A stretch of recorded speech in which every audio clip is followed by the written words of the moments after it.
to Martinsville. TNN Motorsports proudly presents live exclusive coverage of the Miller Genuine Draft 500 from the famed Martinsville Speedway in Virginia. It is a beautiful, perfect day for racing. Scarcely a cloud in the sky. The temperature's going into the 70s, and on the track it's going to get even hotter. Hello, everybody. I'm Mike Joy. Today, NASCAR's Busch Grand National Series takes on the toughest, tightest racetrack in the nation. Martinsville Speedway has drag strip straightaways and tight paper clip U-turns. You need torque, you need top end, you need brakes, and you need handling. It's a tough test of man and machine. And a man who knows that well stands next to me. One day here in a Winston Cup car, he ran 150 laps side by side with Richard Petty before he ended up in victory lane. Buddy Baker. Well, it was a thrill for me, and I know it's going to be a thrill for whoever wins today. Just to make the field anymore, you have to really have it together. There's a lot of pressure on these guys, and I tell you what, out of the top 20, there's only one previous winner this year. And to make those sponsors happy, that is a tall, tough order, and those other 19 guys are really going to be looking for that today. Interesting front row. Neither have yet won a race this year. Maybe today. Let's find out. Here's Glenn Jarrett. Well, thanks, Mike. David Green has qualified his Slim Jim Chevrolet on the pole for the second time this year, but he's still looking for that first victory for Bobby Labonte Racing. But I think all eyes today are going to be on Virginia's favorite son, Hermie Sadler. Hermie drives the Virginia Is for Lovers Chevrolet. There's only a few last-minute repairs to the car here right now. In fact, Hermie's helping out. We'll get a word with him. Hermie, be awfully nice to win in front of the Virginia fans here today. You got a good car. Yeah, we really do, Glenn. Practice went awful well for us yesterday, and my guys did a super job of getting this car back together after a bad weekend last weekend, and couldn't think of a better time to pick up a win right here at Martinsville here in Virginia. So we're looking forward to a good day, and hope we can get to victory lane. Well, what are we doing here right now? Well, my rear view mirror is a little bit loose, and I got it adjusted. We're trying to tighten it up so I can hopefully see all these guys behind me today and not in front of me, so we'll see what happens. Hey, that's a pretty good outlook, Mike. It sure is, Glenn. And we'll be back to the Martinsville Speedway. Get ready to start this race after this.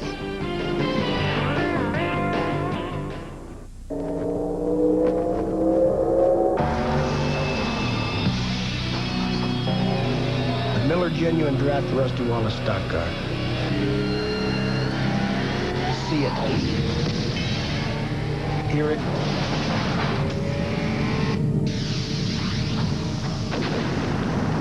Feel it.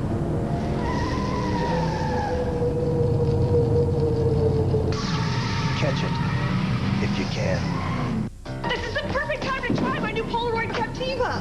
Hey, where's the picture? There's no picture? How can that be a Polaroid camera if there's no picture? The Polaroid Captiva. The pictures stay in till you take them out. Maybe if you shake it. Yeah, shake the camera. I found that everything I use it for just increases the power. It's like getting an engine option. America is talking about split fire. It was just unbelievable how it ran and how much better gas mileage was. I had heard about the plugs, and everybody said they were great, and I tried it myself, and it did increase my gas mileage. And it runs just like a brand new engine. I mean, it's got power just like if it was brand new right off the showroom floor. They're the best plugs I ever put in my cars. Split fire. At $5.99, it only costs more till you use it. Robert, we're ready. Okay. Got it warmed up? Yeah. Before a Robert Yates engine makes it to the track, it's torture tested right here. Well, let's do it. And there's only one motor oil Yates relies on for complete protection. Haviland Formula 3. The same Haviland Formula 3 you can buy right off the shelf. 215 degrees, 8,700. That's race ready. Haviland Formula 3 motor oil from Texaco. It's running like a winner. That'll get the job done. Let me guess. Spicy chicken sandwich. It seems that people who like Wendy's spicy chicken made with Dave's own blend of pepper and spices like to step out a bit. Was it the tie?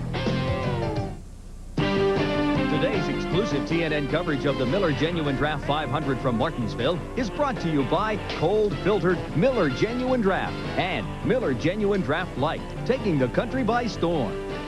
By Polaroid. Pick up a Polaroid camera and pick up the fun. And by Split Fire, the patented performance spark plug. It only costs more till you use it. A lot of the talk at Martinsville in pre-race was that first lap incident last week at Atlanta involving this car of the pole sitter at Atlanta, Shauna Robinson. and Mike Wallace, who started third and tried to take the lead in the backstretch of the first lap. Here's what happened at Atlanta going into turn 3.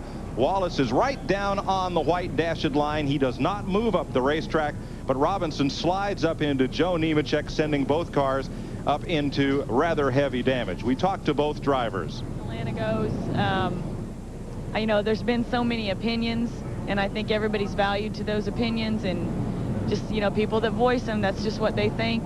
I think it's very evident for the people that watched the tape of the race that I did nothing wrong. And that's really all I have to comment on. You know, I was accused of a lot of things that I didn't do. I'm not that type of person. I'm not that type of driver. I'm in this business for a long-term career, and I plan on being here. And if something like that, if I did something like that, it sure wouldn't help my career. And so I'm very careful on what I say, who I talk to about statements of that nature. But as of saying I was going to try to lead the first lap, yes, I did. Well, you see all three cars here. They're very close, and what might have happened here is the two cars on the side deprived the car of the air and took it off the rear spoiler, causing her to go up into Nemechek on the outside there and putting her in a spin here. But we've seen other replays, including an aerial shot, that clearly shows there was no contact between Mike Wallace and Shauna Robinson, and that Wallace did not move up the racetrack. What made Shauna get loose? Here's Glenn. Well, Mike, very simply, when the car is going through the air at a fast place like Atlanta, the air rushes around the side of the car as well as along the top. This air coming across the side of the car goes by the rear windshield post here, turns and hits the rear spoiler. That helps to stabilize the car. When you get another car along beside it, that upsets that airflow, keeps it off the rear spoiler, makes the back end of the car very loose. That seems to be what happened to Shauna. Well, for what else happened at Atlanta, let's take a look at this week's Haviland Update. Last Saturday, the Busch Grand National Series was at Atlanta Motor Speedway for the Busch Light 300. Harry Gant led a total of 86 laps to notch his 21st career Busch Series victory, tying him for 5th on the all-time list. His car-owner, Ed Whitaker, scored his 27th career win, moving him up to 2nd all-time, and moving Gant up to 2nd in the points behind Terry Labonte, ahead of Hermie Sadler, Kenny Wallace, and Chad Little. In the Penrose Rookie Challenge standings, Dennis Setzer leads Johnny Benson, Randy Porter, Kurt Shelmerdine, and Mike Garvey. You know, there's a lot said and a lot written in the racing press. There was one very inflammatory article in a racing paper titled "Sexual Harassment on the Racetrack," and I think now that folks have calmed down and had a chance to see the tapes, I don't feel Mike Wallace caused that accident. I don't either. I don't think he had anything to do with it. Well, now for today, Sears Die Hard with more power when you need it most presents the starting grid. On the pole, David Green, 3rd career pole and 2nd of 1994. Hermie Sadler, 2nd time he's been on the front row here. Row 2, Terry Labonte, the Busch Series point leader, and Ricky Craven with 3rd place finishes the last 2 races here. Row 3, ASA champion Johnny Benson, and Doug Hevron, the former modified ace, posts his best qualifying effort of the year. The fastest forward in the field is Tim Fedewa. He'll start 7th. Johnny Rumley, last year's Hickory winner, goes 8th. Another modified standout, Mike McLaughlin, has a lot of laps here. He's qualified 9th. And Mike Wallace, 2nd here in 92 in the fall, starts 10th. Dennis Setzer finished 8th at Atlanta last week. He'll start 11th. Bobby Donner has 4 top 10 finishes here. Row number 7, Jim Bound, his first start here in 2 years. And George Crenshaw graduates from the Dash Series and makes his first start of the season. Rodney Combs in a brand new race car finished up at 5 a.m. yesterday. Starts 15th, and Tracy Leslie, 5th here in 92.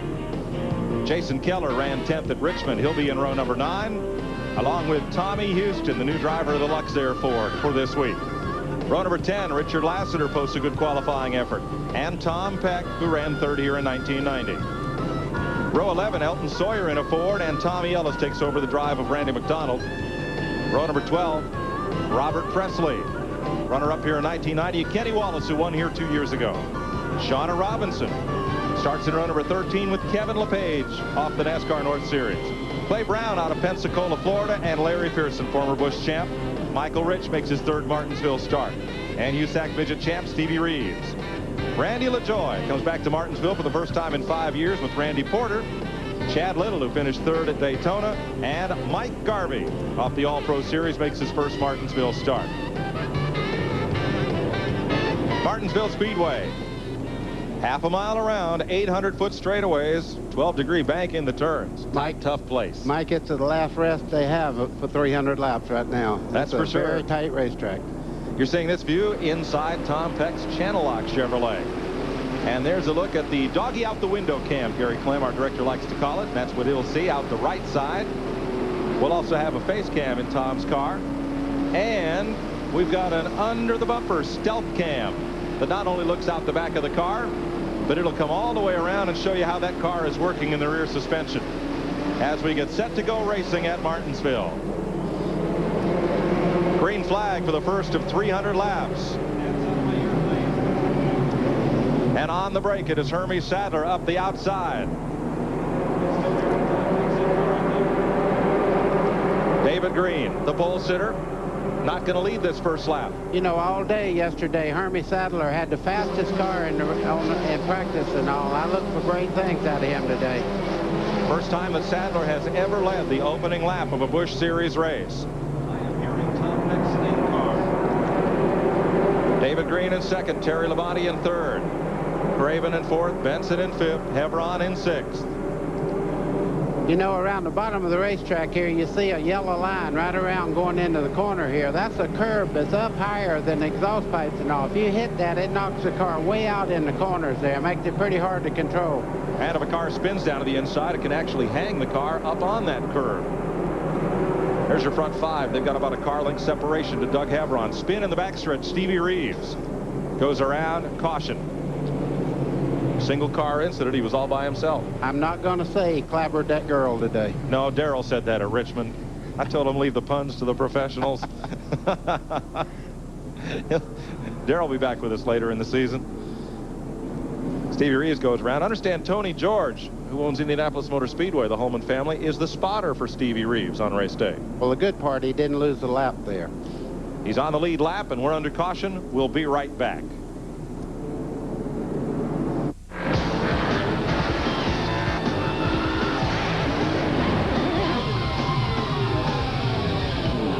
If you want to know why most NASCAR teams use a Sears Die-Hard battery, just ask a guy who didn't use a Die-Hard. Die-Hard, the official battery of NASCAR. For more power when you need it most.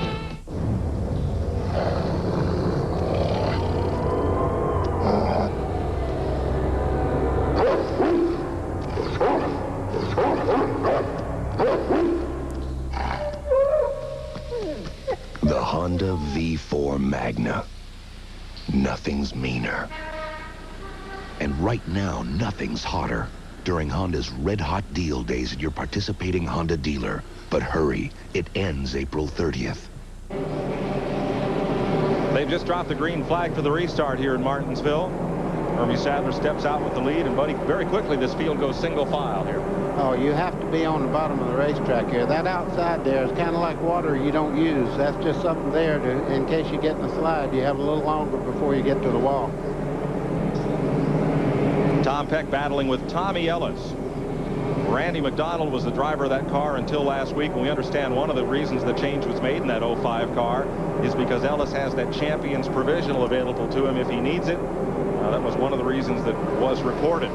But Tommy Ellis replaces the Canadian driver, Randy McDonald, behind the wheel of that car. And Ellis is a former winner here. Well, you know, Mike, that's going to be real important to a lot of race teams is that provisional, because at some time during the year, every team here is going to have trouble making the field with so many good race cars to every field. That's exactly right. And a lot of good cars went home this weekend. We'll show you a list of those a bit later on. Riding with Tom Peck, the Grissom Racing Channel Lock Chevy. There he is, number 31, just ahead of Tommy Ellis and Kenny Wallace. In fact, there are no bad cars in this field. Like I say, a lot of good cars went home, but there are no field fillers. No, what they have to do right now is be very patient and not get themselves in a bad spot, because if you get on the outside right now, I guarantee you could go from first to last in no time flat. The light-colored pavement here at Martinsville in the corners is concrete. They had asphalt, but it started getting torn up, so Clay Earls paved it with concrete. as you watch number 8, Kenny Wallace, try to move up on Ellis. Yeah, we was talking to Kenny Wallace yesterday, and he said he was turning 8,600 down the straightaway, which is 8,600 RPMs that that motor's turning. He changed gears just before qualifying, and it really messed the car up. There's cars here reporting they're turning 8,900 to 9,000. That is unbelievable, especially for 300 laps here. But you need such a low gear to get off the corner here because torque is so important, but you can't risk winding out of it at the end of the straightaway. The straightaways are so long. Let's show you what's happening on the left rear of Tom Peck's car. Wow, look at that tire going back and forth there. You think it's smooth, but it's not as smooth as it looks. Now down the straightaway, you can see it stabilize itself again. That's the trailing arm just on the right side of the tire there, going up and down. That's what the shock hooks do. And these adjustments there, that's when you hear somebody say they changed the Panhard bar. That's the Panhard bar holes there. Coming up off the corner. Thanks to Paul Boykin, Doug Parr, and the folks at Boykin for 4 different cameras in Tom Peck's car today. Just trying out some new tricks for you folks to help you enjoy this race a little better. At home. 13 laps complete. And Peck moving up on the number 1 of Tommy Houston, who's in that car. It's a one-day ride for Houston in that white number 1 Lux Airport as Kenny Wallace moves outside Tommy Ellis. If he makes that work, I'm going to know something. I think so. I think we all are. Well, I'll tell you what, he made it look pretty easy. And Tommy Ellis gets around this racetrack extremely well, so Kenny Wallace he's hooked up. When you can pass a car on the outside here, you have really done something. TIC Financial Thunderbird of Phil Martossi. Kenny Wallace, former runner-up for the Busch Championships, going after Tom Peck. This won't last long. There'll be other people trying that higher groove. It looks like it's working pretty well as long as you stay on the white part of that racetrack. Now, if you get out on the outside there's a lot of junk out there, and that thing will turn around on you in a minute. Second place, David Green, Terry Labonte. Lapping past Mike Garvey, the All-Pro standout, who took the 34th spot in this field. What about your brother's car leading you in a race? You'd have to be a little careful, or you'd get a little squawking at the dinner table, don't you think? Well, it doesn't make Bobby Labonte too nervous. Bobby Labonte owns the number 44 car. He's here as the spotter for David Green. Had a real tough incident last week when his plane had to belly flop at Winston-Salem Airport when the gear wouldn't go down. As was reported in the paper, that the damage looked cosmetic, and Bobby thought, well, we can just beat out the under panel of this thing. He got the estimate yesterday, $71,000 worth of damage. The pilot made a great landing. Everybody was unhurt, but it's going to be an expensive repair. Let's check with Glenn Jarrett. Well, Mike, early in the race, we're seeing Mike Garvey fall way back. He's already gone a lap down to the leader. Mike Garvey's a good race car driver. They've had problems with that car all week long. He said it felt like the rear end was solid in the car. They just couldn't get the car to come off the corner, so he's in for a long day, already going a lap down. Mike Garvey in car 0, racing out of Atlanta, Georgia. So the Labonte brothers' cars run second and third. Bobby's car with David Green aboard. And Terry Labonte, who is the Busch point leader, asked Terry yesterday, asked him if he was making these guys nervous that he might stick around and run the whole season leading there in points. He said that would be tough to do. Mike, that would have to be tempting to anybody to win a national championship, no matter what division it is. I'm sure that M&W Windows has got to be proud. They're just across the road here. I'm sure that's why he's here today. But it'd be tough for him to run in a couple of weeks from now at Orange Speedway. Well, that's true, except that he's got the ride of his life now in Winston Cup with the Rick Hendrick team and doing a great job. Here's Larry Pearson in 92, Mac Martin, Stanley Tools Chevy, and Randy LaJoy and Chad Little. LaJoy and Dick Moroso's number 20, a Chevrolet. This is for 23rd spot. And Chad Little in the Bayer Select Ford of Mark Rippon. LaJoy in number 20 started 31st. He is up to 23rd position. Right behind them, that group is Kevin LePage, the Vermont Teddy Bear car. They got a 9-foot teddy bear out there that Darrell Waltrip says his daughter has to have. I found out what it cost. Yeah, right. Darrell's going to need some more of those top 5 finishes. Shauna Robinson makes a move on Kevin LePage. Good battle here. That's a great checkup she just did there. She had the inside, but I guarantee you the 71 car couldn't see her up under the quarter panel there, and she checked up just at the right time, or they might have had a little collision there. LePage, good young driver. He comes off the Busch North circuit. trying to make a name for himself down south. Ian Robinson battle, that's for 25th. Let's go back to 26th spot. Michael Rich in the 02. And the 99 there is Robert Presley sporting new colors, and he's getting passed by the 35 car of Randy Porter.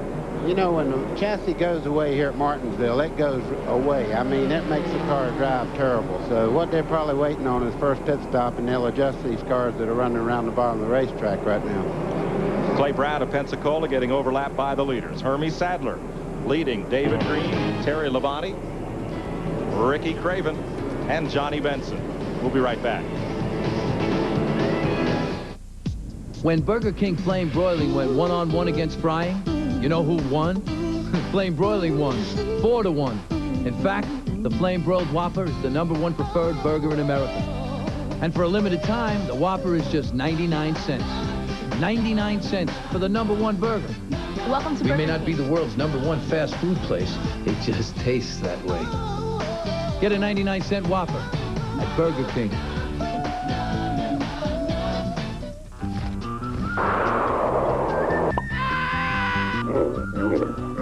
If you really want to travel for less, bum a ride to Suzuki's Truly Moving Dealin' Days, where you can get a great new Suzuki motorcycle for 0 down or low down with low monthly payments. So get to your Suzuki dealer any way you can. When you come to a Pep Boys Super Center, you'll be amazed by its size. They've got over 24,000 items, all with brand names you know and trust, many with lifetime warranties. Raybestos, Borg Warner, TRW, Gabriel, Purolator, CR, and Bendix. Everything you need to keep your car looking good and running smoothly. Day or night, even on Sunday, come to Pep Boys and drive away happy. A couple of unscheduled pit stops in the early going. Johnny Benson Jr. was running 5th in the Staff America Chevy. And now you see that car came into the pits. They lifted the hood, looked under the left side, and they're pushing it behind the wall. Also, George Crenshaw in the Campbell Soup Chevrolet. Mike, the pressure on these teams is such, they have to pull so much gear and all. You're going to see a lot of this. I mean, to run well, you have to turn the car more than you want to. And Mike Wallace has just taken the FDP brakes, Duran Paints Chevy, behind the wall after a pit stop, and is driving that up toward the truck. Now, a moment ago, here's Tommy Ellis, and you're watching from underneath the rear bumper of Tom Peck's car. Hello. Hello. Good afternoon. You know, you saw his car jump up in the air. That was a curb he hit. It looked like he just slammed right into the 05 car, but he didn't. He hit the curb a little bit, and it jumped over on him. I was looking at that one. Ellis did complete the pass on Tom Peck. They're trying to get Benson back in the race. They're under the right side of his car. They're under the hood on Mike Wallace and George Crenshaw. Here's your leader, Hermie Sadler. You know, they're using a ignition chip in this car where at 8600, 8700, it quits running. It actually cuts off. Randy LaJoie completes the pass on Larry Pearson. They had been nose to tail for the last 15 laps. And Chad Little is right there. Interesting that this Moroso team, now, buddy, you drive a car that looks just like this in some of the Winston Cup races, but it's interesting. Poor Bob Rinaldi, the engine builder, he's got to build Chevy V6s for this car, and he's got to build Ford V8s for you. Well, I tell you what, that car looks a little bit like mine, but the past couple of races, mine's had the nose up over the hood and the tail up over the rear deck lid. I mean, but no, he does a great job, and I tell you, nobody builds a better V6 than Bob Rinaldi does. Tall order. 59 car, Dennis Setzer off the pace, smoke trailing from the Alliance Tractor Trailer Training Chevrolet. Here's Glenn. Like a lot of engine problems early here today. Mike Wallace brought his car in. Work just continued on it, but they do have an engine problem.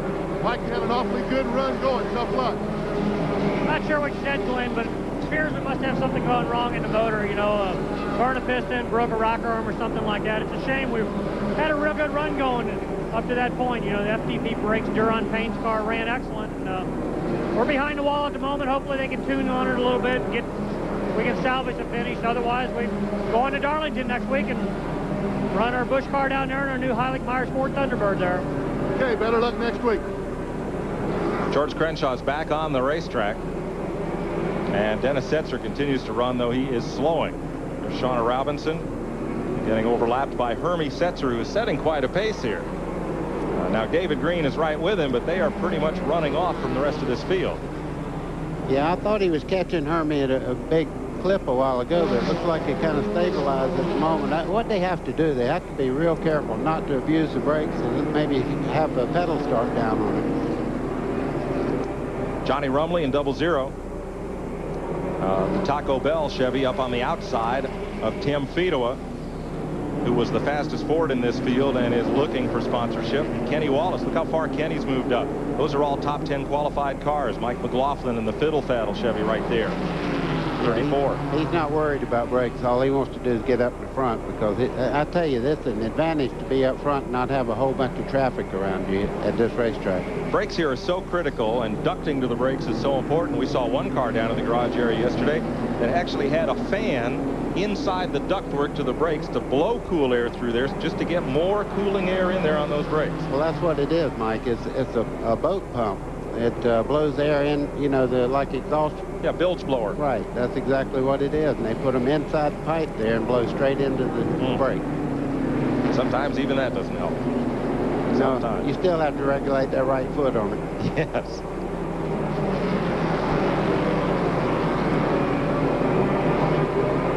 Johnny Benson's car is behind the wall. He was running 5th when that car went back there. Glenn, what's up?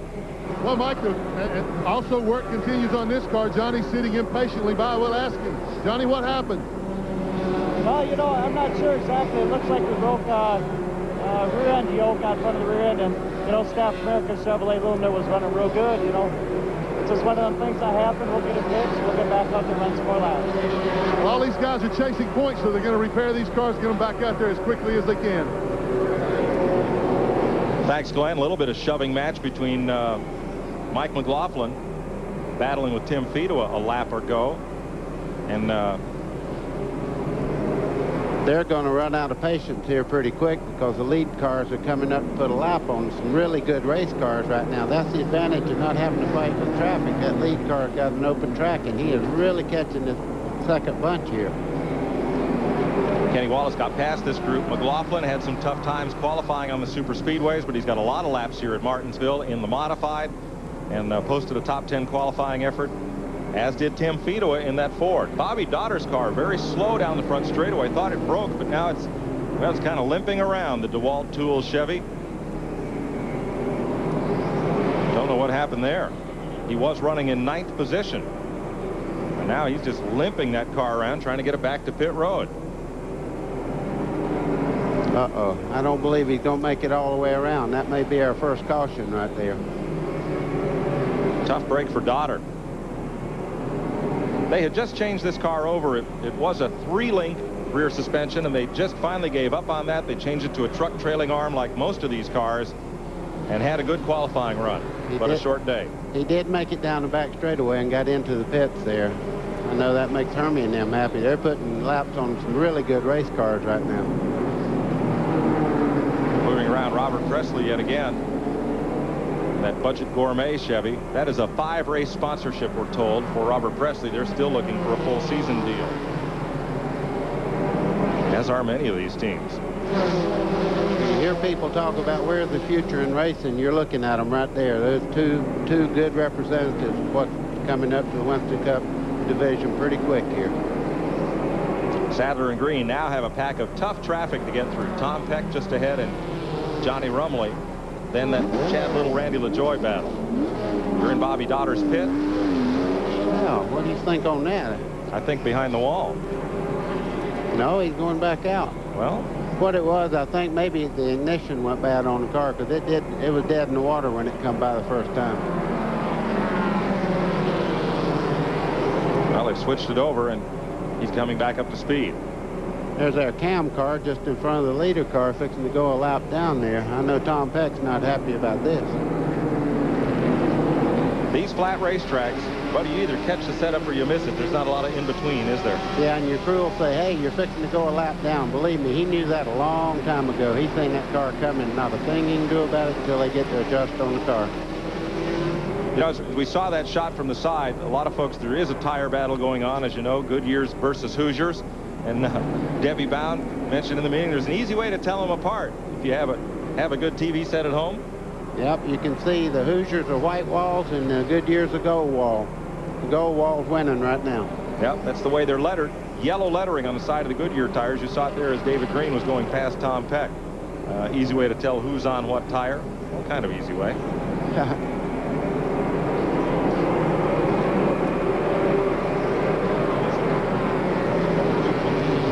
Hermie Sadler leading this race. We asked him about inspiration he received early on in his career.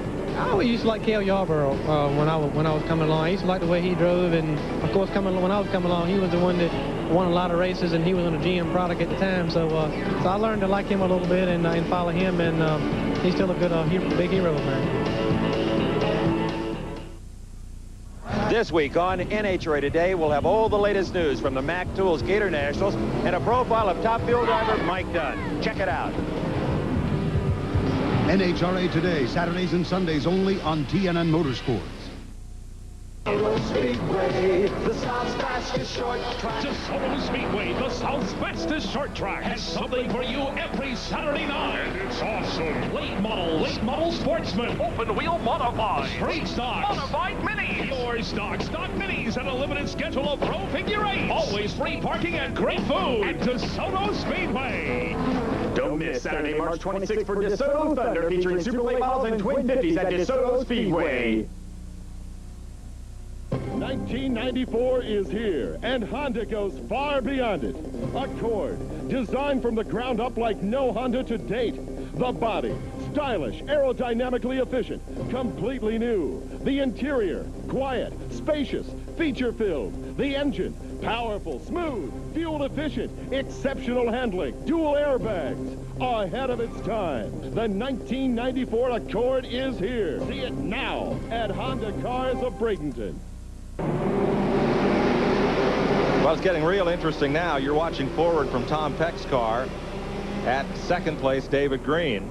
Third place, Terry Labonte trying to move under. And look at the pack of cars the leaders have caught now. Yeah, I was talking a while ago, everybody's taking it easy on each other, but it's time to go now. You get a lap down here in Martinsville, that means a bunch to them. You can see the 20 car Randy LaJoy there. He's starting to push and shove just a little bit. It's desperation time. Yeah, he's trying to keep from getting lapped, as is Chad Little, as is Jason Keller, Jim Bound, and then Tommy Ellis, all right ahead of Sadler. Carl Simmons is working the passing flag, but these fellas are racing for position as well as trying to keep from being a lap down. Well, they're going to do everything in the world they can do to stay in the same lap. You wonder why they don't just pull over. Like you said, they're racing for position and track position also. That's Keller, the white car in 57, again, another unsponsored car that could use some help. It needs a little help staying on the lead lap right now, but that's a good running race car. It's just the Sadler right now at this point in the race is just so much better than this pack. Man, there's nothing like this good close quarter racing. I love to watch people work in traffic. You see the 20 car there just kind of go into a place it wasn't really a hole. No, it wasn't a hole. And it's still not a hole. And here comes Hermie around the outside.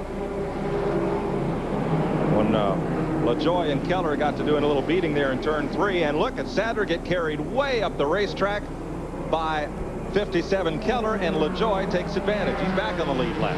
Well, that's why you got to drive every lap like it's the last one when you're almost a lap down. Now Chad Little gets underneath. He's trying to get underneath Jason Keller. Keller's running as hard as he can. Oh. And Little got a little bite out of the left rear corner of Jason Keller. And again, Sadler gets shoved way up the racetrack. You see David Green there. He's just waiting to see what's happening. Right behind him is Terry Labonte. Now, this is good close quarter racing. Nobody's smoother than and around goes Keller off the bumper of Chad Little.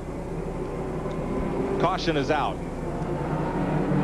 Caution is out, and the two guys that get saved are Tim Fedua and Randy LaJoy. That's why you race every lap now. You see the 20 car stayed in the lead lap, and he can close right up on the tail of them.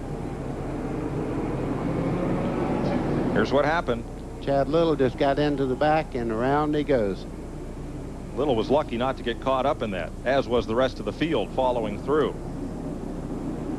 Don't know if Little managed to stay on the lead lap or not. Let's see here. See, LaJoie was into Tim Fido as well. Oh, yes. And the hits keep on coming. Terry Labonte moves up to second place past David Green on that. Mike, I used to hate the race after Martinsville. I didn't have anybody to speak to me when I went to the next race. No friends left. Glenn? Mike, we're down in Hermie Sadler's pits. Bobby King. Bobby, first of all, the car is really hooked up, but a lot of anxious moments around that lap traffic. Can't hear a thing you said. I said a lot of anxious moments around all that lap traffic. You're right. We have a whole lot of anxious moments right there. I tell you the truth. We're doing a real good job in that traffic, and I hope he can continue to do a good job and look real good right now, and I hope we'll come home with a win today. We had a bad week last week. What'd you do to that car? That thing is flying. Well, we got it hooked up. We've been good since we got here. You know how that goes. If you're good when you get here, you're good all day. Well, he's been good so far. Thanks, Glenn. Johnny Benson Jr. is coming back into the race after a long stay behind the wall for drive shaft trouble. We'll be right back to Martinsville after this. What, is this your idea of excitement? Let me tell you about exciting, okay? Driving around a racetrack at over 200 miles an hour, that's exciting. These are just flakes. Well, what do you think? These are really good. They're crispy, too. Really? Yeah, they're mighty good even with nothing on them. What are they? Hey, Charlie. Yeah. Kellogg's Corn Flakes? How could I be so dumb? You got 500 miles to think about it. Kellogg's is proud to sponsor NASCAR champion Terry Labonte.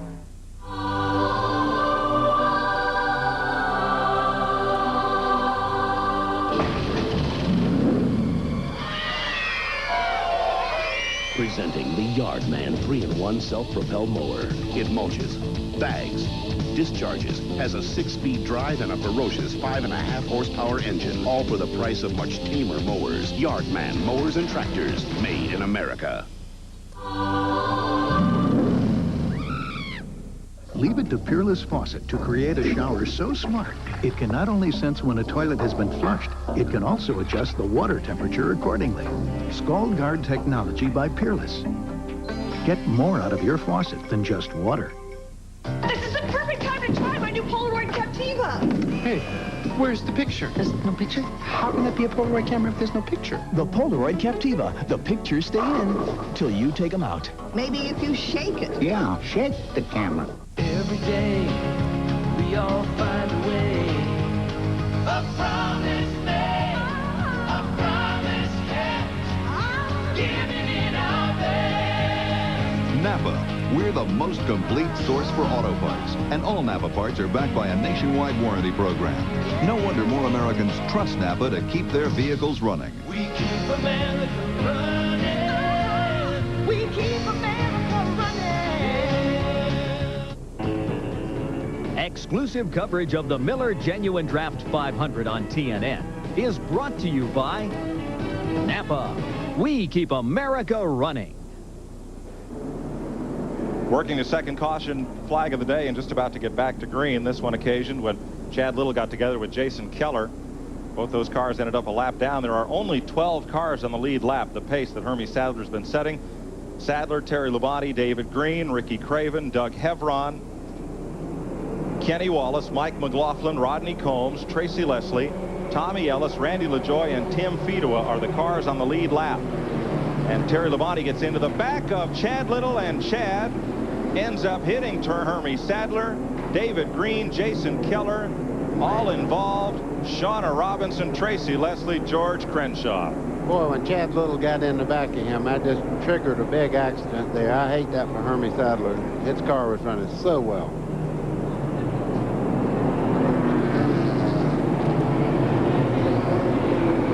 Started when Terry Labonte and Chad Little got together. Chad was trying to get back on the lead lap. That sent Chad Little into the race leader, Hermie Sadler, who now sits parked at turn 2. Okay, you see them going in here. They touch the quarter panel right there. Well, yeah, he got in, and then he got in. Yeah, he got into the rear there, but I'm not sure that Terry caused that. I think he just drove her on in there to make sure he could close the door and got in the back. But look at everybody that piles up afterwards.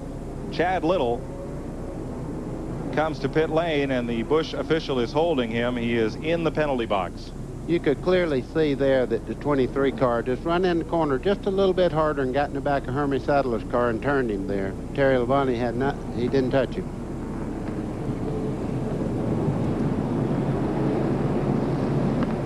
That's a real shame for everybody involved there, because up to this point everybody was just kind of nudging a little, but that was a hard hit there. And the fastest car in the field has now gone a couple laps down and looks like it will go off on the hook. Last year's Rookie of the Year from Emporia, Virginia, Hermie Sadler is climbing out. Third caution of the day. We'll be right back. Who's got the winning color? Hey fans, this three-point play could get you to the Final Four. Game cards are inside specially marked cases of Pennzoil motor oil. Or will you get your oil changed professionally with Pennzoil? Scratch, match, and win one of 4 trips for 2 to the Final Four in 94 or 95. Or any of 10,000 other prizes. What a slam fest this is going to be. So fans, get your Pennzoil now and... You got the winning color! Oh man, what a game! You know, sometimes you have to add a little spice to your life. Try something different. Spicy chicken sandwich, please. Excellent. Wendy's Spicy Chicken Sandwich is seasoned with Dave's own fiery blend of pepper and spices. Man, that's got zip. For a hot and spicy taste. Dad, what are you wearing? I'm trying something different. Keep trying. I should have stopped with a sandwich. Try Wendy's Spicy Chicken Sandwich today and go wild. In New Britain, Connecticut, people don't need a Wall Street genius to tell them where to put their money. After all, New Britain's the home of Stanley. And even a modest investment in Stanley tools, painting equipment, doors, and hardware can pay handsome dividends down the road. So before you sink a nickel in municipal bonds or soybean futures, how about a new Stanley garage door?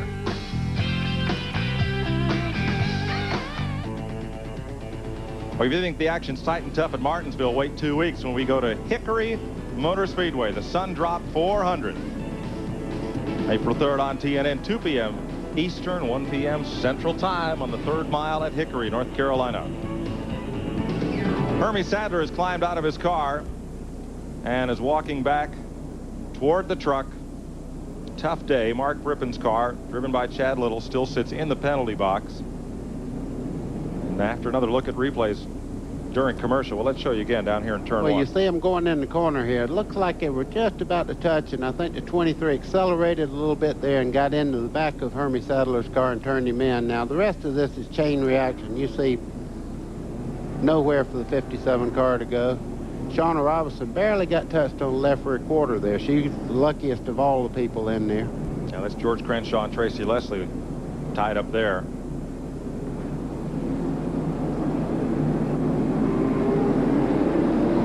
And they are working on Sadler's car behind the wall. It looks like they may try and get him back into this race. Third caution of the day, multi-car crash on the restart in turn 1. We'll be right back. Gentlemen, start your engine. Red ball of fire!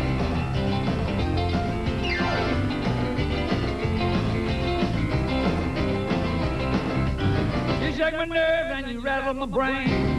But your love drives a man insane. You broke my will, what a thrill. Doesn't it raise red balls of fire? You could win a trip to the Fast Track Driving School with Bosch Platinum Plugs. My truck has 99,000 miles on it, and it's like a brand new engine. America is talking about split fire. I use lower octane now. It seems like it runs like I had the premium in there. I feel like I have more power. I feel like I have a new engine. No hesitation. You hit your passing gear, you're gone. Right now.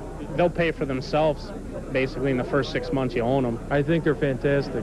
Split fire. At $5.99, it only costs more till you use it. For getting set for the restart, it is not often you see the leader's car taken out from behind on a restart, but Glenn is with Hermie Sadler. An awfully disappointed Hermie Sadler, and rightfully so. You had the class of the field. Hermie, what do you think happened out there? I don't know, Glenn. You know, I had trouble getting by the 23 before the caution came out. You know, and I don't really know what happened. We got on the restart there, and I had Chad cleared. I got down in the bottom, and then coming off too, he got into the back of me. I don't know really what happened, but I do know I've always shown a lot of respect for the other guys that were leading the race when I wasn't quite as fast, and I didn't get that same respect, and I think it's unfortunate. Well, I think it is, too. He showed a lot of patience, did a great job. Too bad for this guy. He had a fast car. And I think it showed a lot of restraint in talking about it, because he was, to this point, the fastest car in the race. He also was third among the Busch Series regulars in the point standings going into today. And this will be a devastating finish if they're not able to repair that car. Chad Little is back on track after spending 5 laps in the penalty box. And Larry Pearson gets into the back of Michael Rich at the front of the field, trying to get his lap back. You see a little peck like that, that's almost like saying, how do you do, welcome to Martinsville. That really don't mean anything. They're just letting them know they're there and trying to get back in the lead lap. I'm sure it's what Pearson's trying to do right now. The Hams Restaurant Chevrolet of Michael Rich and Larry Pearson trying to get up and under and be in a position to challenge Terry Labonte to get back on the lead lap, and it's not going to happen right there. Ricky Craven is now the second place car. Up to third is Kenny Wallace. What a drive for Wallace. He started deep in the field. 24th spot. He does a great job on TV as an analyst and does a really good job behind that wheel, so he's got it pretty well covered right now. Mr. Personality, as car owner calls him. Uh-oh. Little bump and bump. That's Jim Bound going around. And one car up to the wall is Mike McLaughlin in turn 4. Mike McLaughlin, who was the 6th place car, is going to stay on the lead lap here. It looks like as they come around to the caution. Well, he's going to try to stay on the lead lap here. Hurry. Ah, he made it. Close call. And a little smoke showing from the rear of the Fiddle Faddle Hyde Tools Chevy. The owners of that car, and there's a little damage to the left front Goodyear. You see it's yellow on the side from the Goodyear lettering. C.C. Welliver, and Gittler own that car. Sounded like a law firm, so they changed the name to 34 Racing. There's Bound going around, and I guess everybody was checking up because McLaughlin had already spun. That's what happens. When one car slows and the second car slows, third car slows, you run out of slowing down places. Yeah. Former National Modified champion Mike McLaughlin. In fact, he won that championship for Bill Carrazzo. The crew chief was Clyde McLeod, who is now, and has been for a couple of years, the crew chief on this car. I knew that, Mike. Did you know that? You wouldn't even... I just said it. I guess I must have known it. Oh, yeah. They're all modified guys from way back. Yeah, Steve I know Hellwig, all these guys, yeah. Steve Hellwig, big guy, the gas man, he was with that modified team, and the Zippy brothers, and it was quite a crew. They had a lot of fun. They raced hard and played hard. You know, you see something there. Most of these drivers wear a full-face helmet right now. I'm going to tell you something. Bill Simpson, if you live and I love you, you saved my life twice this year already. That helmet that you gave me about 2 months ago, I used it up in Atlanta, and I promise you it did its job. Tom Peck at work. For you guys that don't know what I'm talking about, I crashed in qualifying in Atlanta and just tore my car all to pieces. And I tried everything that Simpson makes out, and it all worked very well for me. Seat belts, helmet, release. What happened there? You had, folks said you had the second or third fastest car off the truck at Atlanta. Well, I had probably the fastest car that I've driven in 4 or 5 years. And I really wanted to try to get the pole, and I run out of talent before I run out of everything else. I got a little sideways and stood back in the throttle. It turned around and into the wall with me. But, you know, when you have a chance to sit on the pole, you don't worry about the car getting a little loose on you. And maybe I should have checked up, but I never raced like that my whole career, and it got the best of me there. But we're going to run Talladega, and I feel good about it. We'll see you there. Great. We are 84 laps into the Miller Genuine Draft 500, 300 laps of this. Then there'll be a 200-lap late model stock car race. Here's a look at your top 10 as they were running at the caution flag. Lining them up for the restart next time by. It'll be Terry Labonte up front. And here on the short tracks in this series, the cars on the lead lap start in the inside lane. On the super speedway is the outside. Mike McLaughlin, who is the 10th place car right now, has taken that car behind the wall. They're going to pull out the left front fender and have a look under the hood. Labonte the leader, Ricky Craven in second, Kenny Wallace in third, Doug Hevron fourth, Rodney Combs is up to fifth. Sixth is Tommy Ellis, seventh Randy LaJoy, eighth is Tim Fedewa, and ninth is David Green. You see these cars moving around on the straightaway. They're cleaning the rubber, excess rubber off the tires, so when they do start back under green, when you start down in the corner, the car will turn. And with all that buildup, it just goes straight if you didn't wax it off of there. So we're back to green, and Michael Rich will try to get a lap back from Terry Labonte, and will do so at turn 2. Terry don't want part of that car, does he? No. One car, I think it was Tracy Leslie, got a little chunk of the wall on the back stretch there. You see Larry Pearson moving up there. I think Terry's car runs a little bit better after 4 or 5 laps. He don't seem to have a lot of go power right at first. The 00 there, it's good to see, let me see. Rumley, Johnny Rumley. Johnny Rumley back in here. You know, he won at Hickory last year and did a great job, and here he is up front again this week. And here's Labonte underneath Michael Rich to take that lap back from the Ham's Restaurant car. The MW Windows Chevy.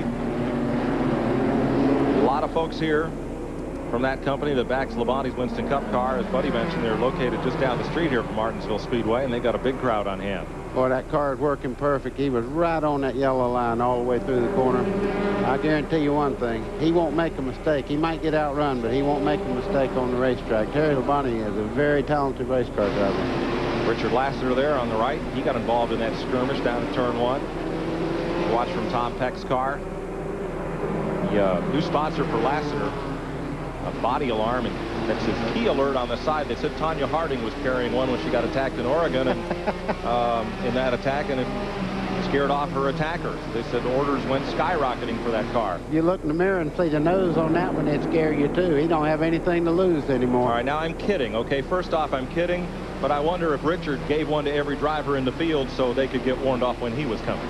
Oh. I'm kidding. Oh. Folks, I wonder if Tanya will drive a stock car. That was from the pro here, too. Well, he's running pretty well. He's on the outside of Peck there, and you see David Green trying to make his way back up through there. Richard qualified well, qualified 19th. He's had a pretty good run here. David got caught up in that accident a while ago, and he's moving his way back towards the front again. David Green, the Slim Jim Chevy 44, and here comes Jim Bound. Well, Jim Bound, that was right gutsy little move down that back straightaway there, passing on the outside, going in the corner there. That's impressive. Here we pass Mike Garvey. That cam's getting a little tossed there. Yeah, there you see the face cam up in the upper right. That's the rearview mirror. As David Green completes the pass of Tom Peck. There's the view from the face cam.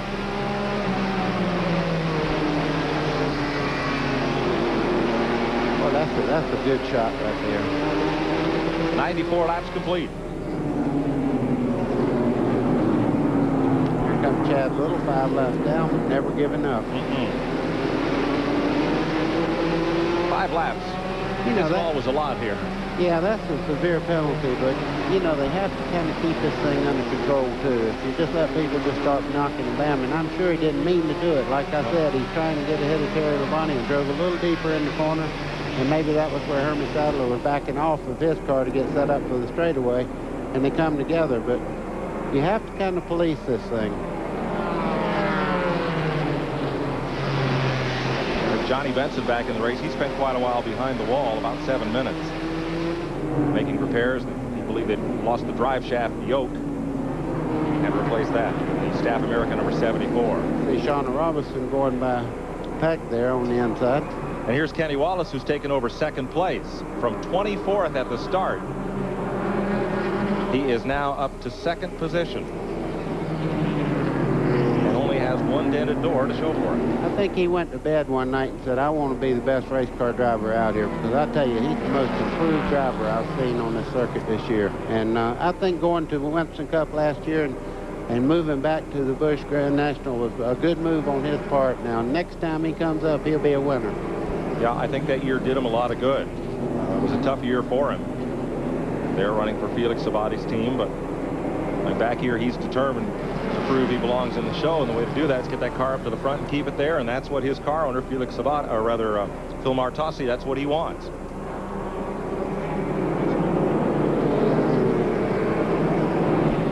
And Tom Peck is slowing. Our coast camera around car. the pits. Hand in the air. He's just barely going to make it.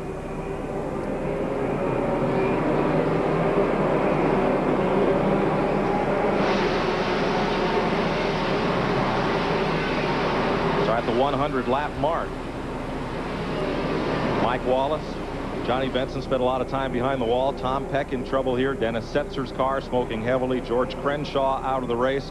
And Hermie Sadler was leading when he was tagged from behind and knocked out of the race. They're still working on the front end of Sadler's car. Back behind the pit wall. Kenny Wallace is closing in on the lead car, too. You see Hermie there. He don't look like the happiest camper around. Well, he had a good chance to win it. And now we'll be lucky to salvage some points. Here is your leader, Terry Labonte. The Iceman, they call him. For good reason. You never see this guy panic. I mean, no matter what happens, he's one of those guys that says, okay, if we couldn't get him today, we'll get him next week. But he really don't get himself in a lot of places where he's got to compromise his abilities, you know? Rarely see him get that car out of shape.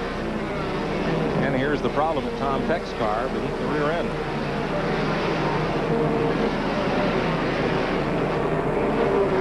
Looks like he might have a gear problem or something. Another good battle has been Tommy Ellis in 05, Randy LaJoie in the 20, and the black flag number 43 of Rodney Combs. Now, LaJoie just passed Combs a lap or so ago. That car of Rodney Combs was just completed at 5 a.m. Saturday morning, and it's a beautiful piece of work. They rolled it off the truck, and the car has run really well.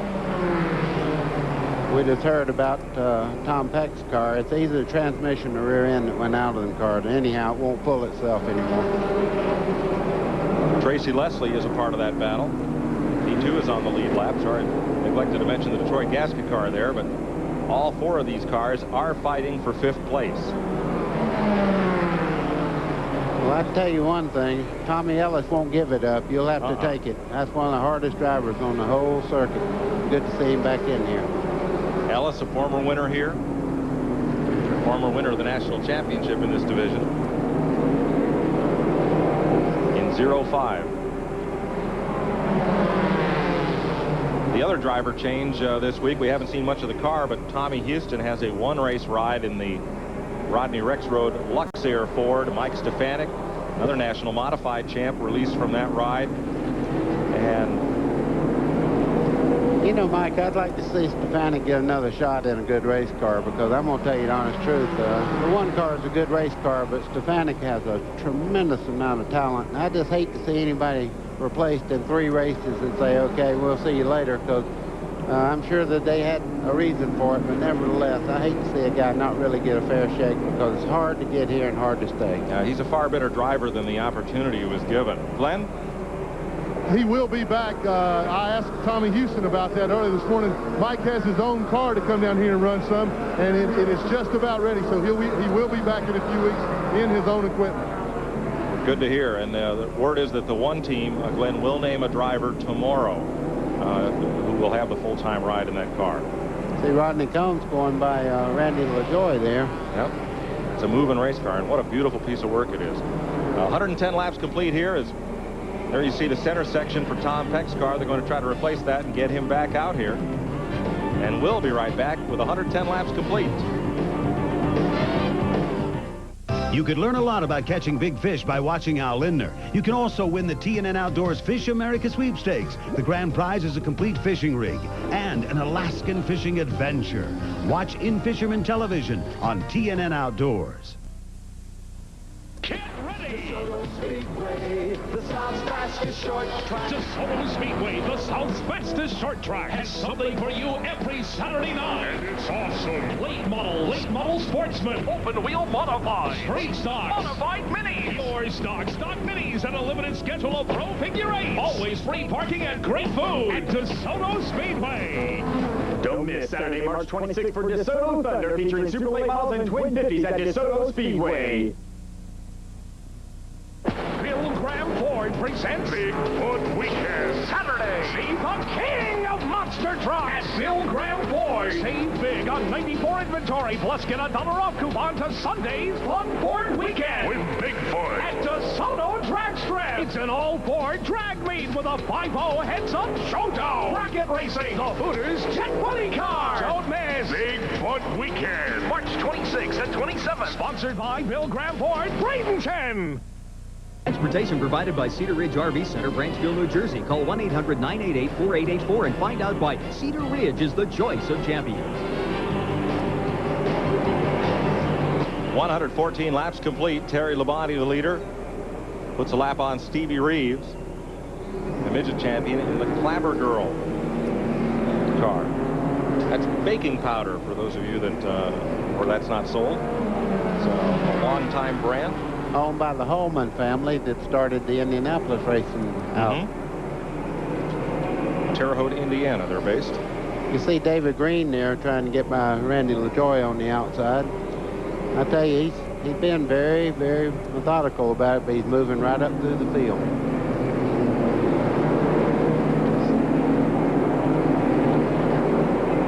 David Green just going past Robert Presley.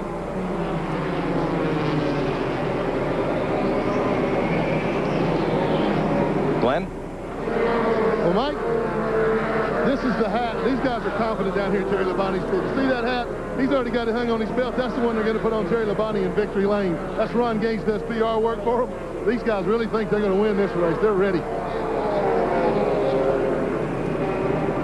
You know, I was always superstitious of that. I've sat in those race cars many a time thinking who I was going to think and all that. In Victory Circle, 4 or 5 laps to go, the engine brake or something. I don't believe I'd hang that hat just yet, folks. There's some drivers carry them in the car. Look at the left side of David Green's car there. Looks like it's been through a war, and it has, but it's running just as well as it did before the wreck. It seems like he's doing quite well. Just moved past Randy LaJoie. That was for position. 6th place. I'll make that 7th place. 6th would be Tommy Ellis in the 05 car. Okay, make it 8th place because Tracy... I keep trying to leave Tracy Leslie out of there, and I don't know why. Labonte is the leader. There's Mike McLaughlin. You call him Magic Shoes. Why is that? Back in the modifieds and super modified days, they tagged him with that. He had a special pair of shoes he wore, and some folks thought they were magic because he got to Victory Lane a lot. He's going to run some Winston Cup races this year. The Coors folks are going to back him.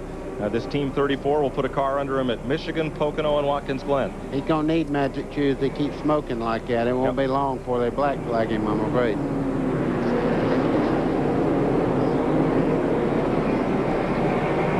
Back up front with Labonte.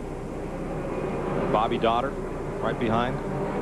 2.7-second lead for Terry Labonte. A look at Bobby Dotter, who had some trouble, spent a bit of time in the pits.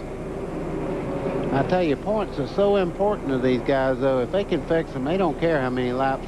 One position might make a whale of a difference in the end of the year as to the point championship and all. That's true.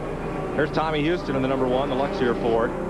Again, he has that ride only for today, getting passed by Kenny Wallace in the TIC Financial Ford. Now, most of the racetracks you go to, you see the slower car go to the inside and motion the fast car on the outside. But you notice there in the corner, he moved over and let him have the preferred line, which is around the bottom of the racetrack. That's real important to work with these guys. They'll remember that someday when you're running good, too. You bet. Here's a Napa Field standing update. Napa, no unimportant parts. Show you where your favorite driver's running. As Stevie Reeves in the Clabber Girl Oldsmobile. Good choice. Gets underneath. No 3 abreast, please. No. And there's the Ham Restaurant Chevy. The 02 of Michael Rich. Look a little further back here. Larry Pearson, 1 lap down in the Mac Martin Stanley Tools car. And here's a battle. Doug Hevron on the inside of Ricky Craven now. This is for 3rd place. 3rd, 4th, and 5th place right here. Rodney Combs moving in the black flag, number 43. Yeah, he seems to be working quite well. I've noticed since the caution that Rodney Combs has been on a steady run towards the front. The DuPont Chevy of Craven, number 2, will surrender not only 3rd, but 4th place. So Hevron moves up to 3rd. He said this morning, he's had a lot of laps here in the modified, that number 75 car. He said it sure is good to come somewhere where you really know the racetrack, you really know how to get around here. Well, food country. We'll see if this works. Yeah. Oh, Combs gets by and gets up there, and Hevron comes right back at him. Boy, the back end on that car almost come around then. That's what happens when you overdrive on a half-mile racetrack.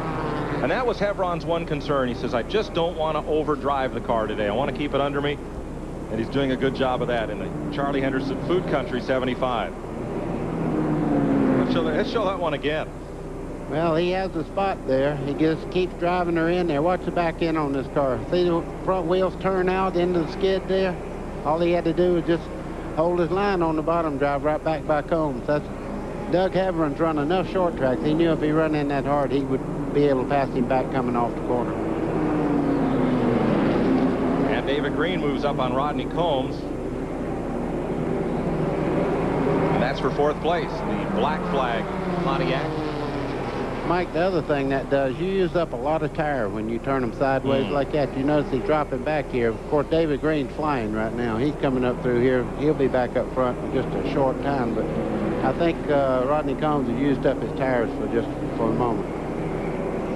Combs' best finish in this series, 8th at Milwaukee last year. He's on track to eclipse that today, but David Green's going to move on past. 4th place at stake here.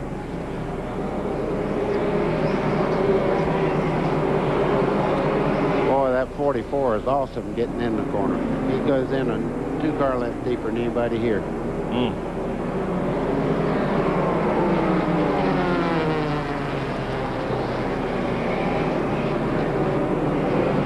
So Green decides that one for fourth place. Moves Combs to 5th as they work around the 35 of Randy Porter, the Mike Laughlin car. Now, if Rodney Combs can stay with the 44 car and let him make the other cars make mistakes and go up high, he can follow him all the way to the lead. But I think David Green has definitely turned the wick up, as you say. Up to 4th place, headed back toward the front.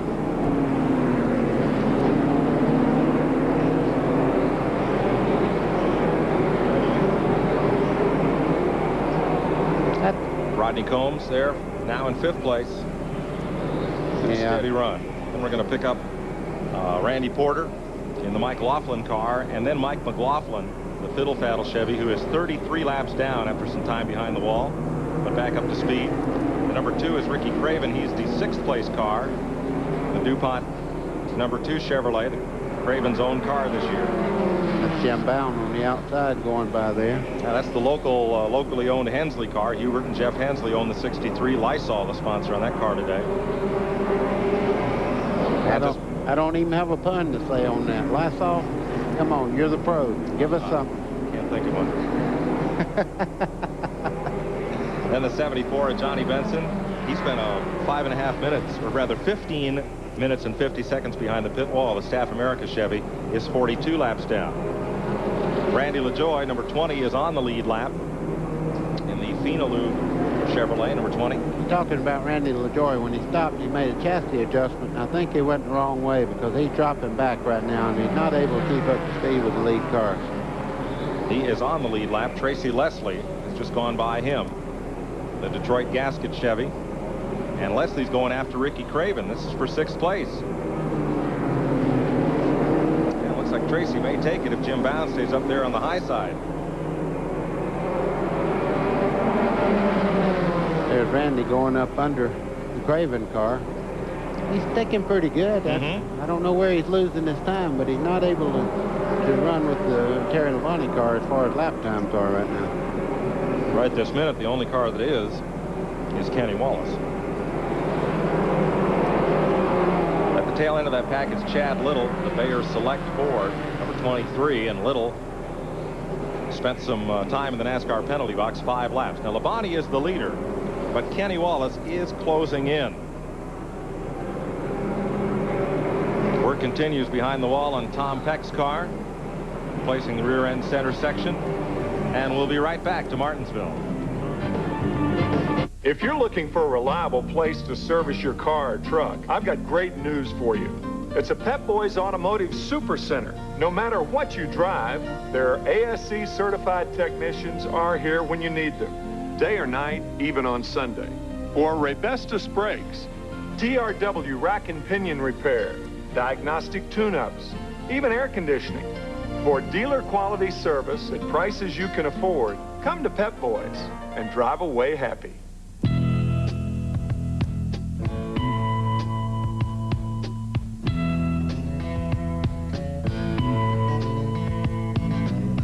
There's something happening here. What it is exactly clear. Now stop till what's that sound? Everybody look what's going down. Get out of the old and get into the cold. Hey, Mike, hand me my channel lock pliers. Tommy, give me that plier over there with the blue handles. What kind of pliers is that? These are channel lock tone and groove pliers.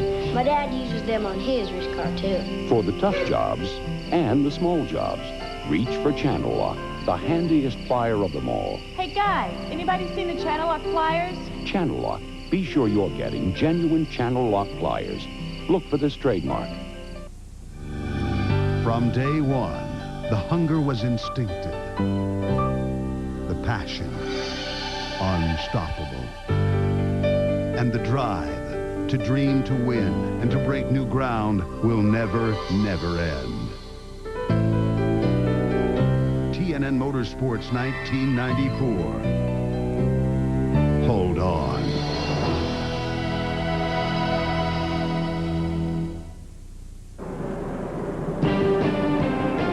Coming up on halfway here at Martinsville, Virginia.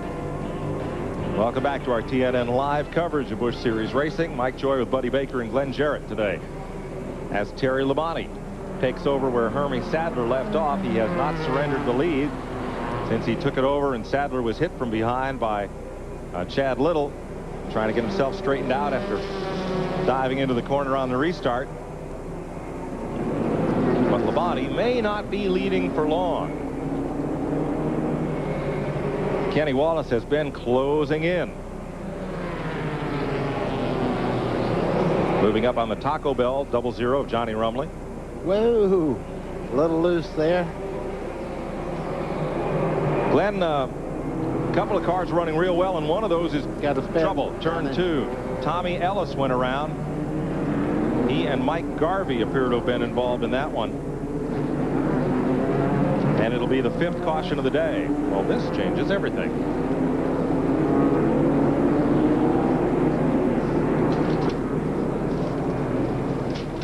I don't see a mark on the car, so I don't think he... Looks like he might have stoved the nose in just a little bit. There's a black mark on the spoiler on the front. Okay. Well, let's see. Well, that's a little bit after it happened there. It looked like he's right by himself. That can happen a lot of times when you hit that curb. That thing will jump right out sideways on you. Labonte coming down into the corner. Okay. Yeah. No. He just, you can see he went in the corner a little bit hard and the back end just come right around. He was not touched by anybody. So Tommy Ellis spins. And that brings out the caution. Here's Labonte coming in and Kenny Wallace, who was catching Labonte. And the car who may have been the fastest on the racetrack prior to the caution, David Green, is coming in right in front of Glenn. Well, Mike, we're expecting a 4-tire change. The rule for the day is they get 1 tire per position. That means they can change 1 tire under caution per position.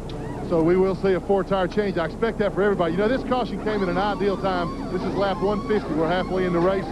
They get to run half the tires on half the race on worn tires, half the race on the new set of tires. So works out real well for them. David Green was running consistently 0.25 to 0.3 of a second a lap quicker than the leader, Terry Labonte. So we'll see if these new tires can put him up front. 24-second stop for Labonte, 31-second stop for Kenny Wallace. Here's David Green coming out. Cars on the lead lap only allowed to stop on that first lap of caution, and now the rest of the field is eligible to come in.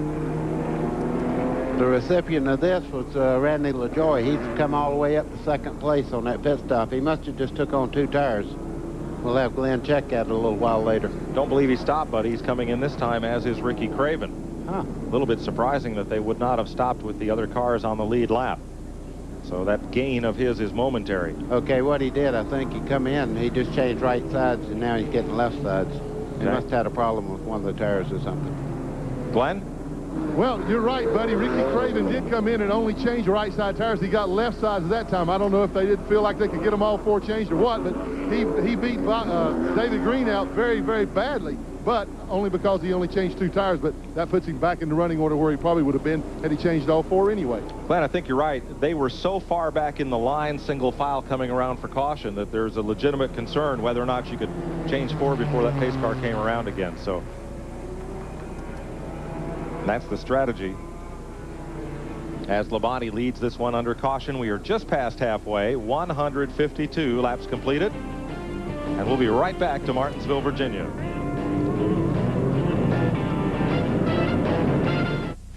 At AutoZone, most of our customers are the kind of people who like to work on their cars themselves. That way they save money and they know the work's done right. Of course, when they come to AutoZone, they know they're going to find the right part for the right price. But sometimes what they're looking for is just a little advice. And that's okay because we don't put a price tag on it.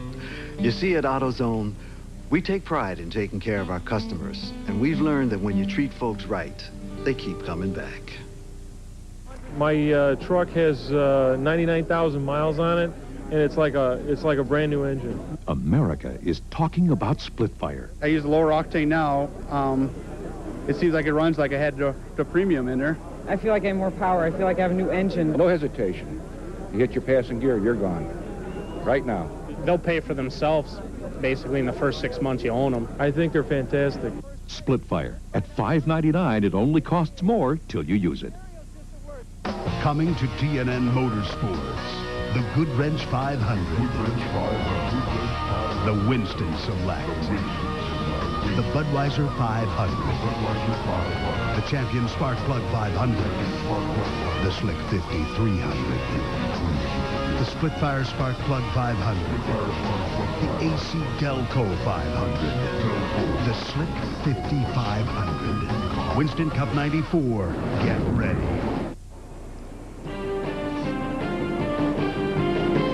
We're back in Martinsville, Virginia, and as you can see, Tom Peck in the Channel Lock Chevy carrying our in-car cameras back in the race. Tune in tonight when TNN brings you Race Day with the update on everything that happened this weekend in motorsports. Same time every week, 8:30 p.m. Sunday nights here on TNN. Work continues on the Hermie Sadler car as you look over the shoulder of the second-year driver. Sophomore Jinx, perhaps, leading this race handily and got tagged on a restart. And the ensuing damage from cars piling in. The bad part is the car's torn up, but the best part is they know they had the best car here, and that's momentum. That always carries you to the next race feeling we got the best car and we can win. Unfortunately, it'll carry him down from 3rd place in the points somewhere southward today. But next week's another race. You know, this time of the year, though, the points, Ernie Irvin said the other day, he wasn't racing for points yet. Right now, he wanted to win races, and I think that's what all the race teams want to do is win races right now. The points will come with the wins. Absolutely. Well, you're not racing for points yet, but maybe I think you're racing for them. You're just not counting them yet. Mike Garvey completes a pit stop.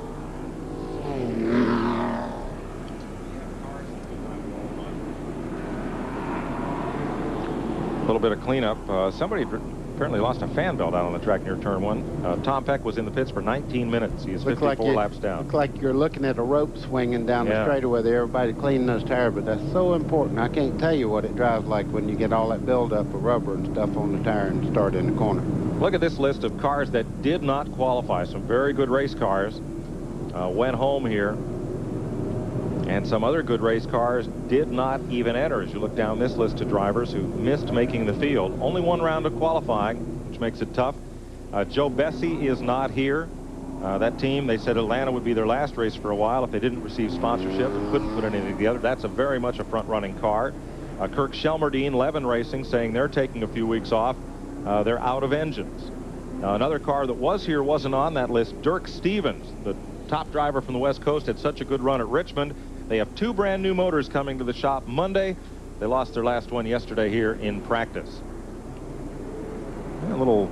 Yeah, well, this is kind of... No, that's my spot. No, I think it's mine. Up, a little push, shove.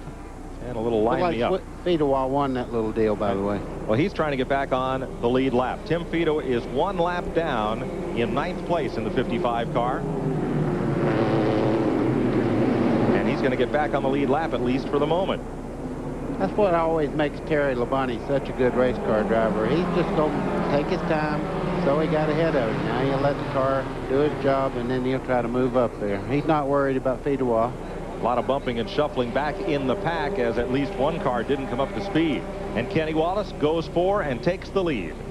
Now, I know he didn't plan on that. Wallace is the third driver to lead this race today. Taking over lap 158. You said Labonte's car didn't seem to work well on that last restart the first couple of laps. Oh, he's right back in the action now. It just seems that it comes up to speed quite slowly, but then it's a good race car after that. David Green's the one I feel like it's got the ace in the hole right at the moment there. Tim Fidois just came to pit road, and I believe that Fidois got a stop-and-go penalty. That is correct. Stop-and-go penalty. Apparently, he was ahead of the leader coming down on the restart. Here's LaJoie and Hebron battling now. That was over quick enough. Tough break for Tim Fidois. Boy, that feels good when you get 4 new tires under there. Boy, that makes a bad chassis feel great for a few laps. And I think Randy LaJoie's made some more changes. I think his car is as fast as anything here. He's just got to dial her in and make it work. Well, he's up to 5th place. Right behind him, Doug Hebron, having his best run in Busch racing, is 6th.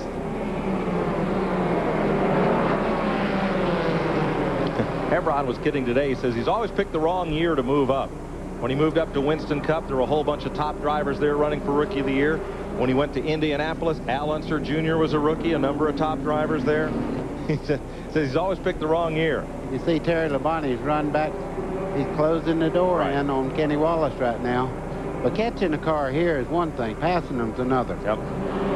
Hebron did say, he says he thinks he picked the right year for the Busch Series. A lot of tough cars, a lot of tough competition, but he's going to do well. Good battle for the lead. Now what you try to do, Mike, if you're in that second car, is move around enough to keep him looking in that mirror, seeing if you're coming up under him or whether you're going to the outside or not. Try to get his concentration on. We got a yellow flag at Lassiter on the back straightaway. Uh-oh, the alarm went off against the wall in turn 2 there. And we're under the 6th. Should we bring back Darrell? We're under the 6th caution of the day. 164 laps. Richard Lassiter getting up into the corner, or into the concrete there at turn number 2.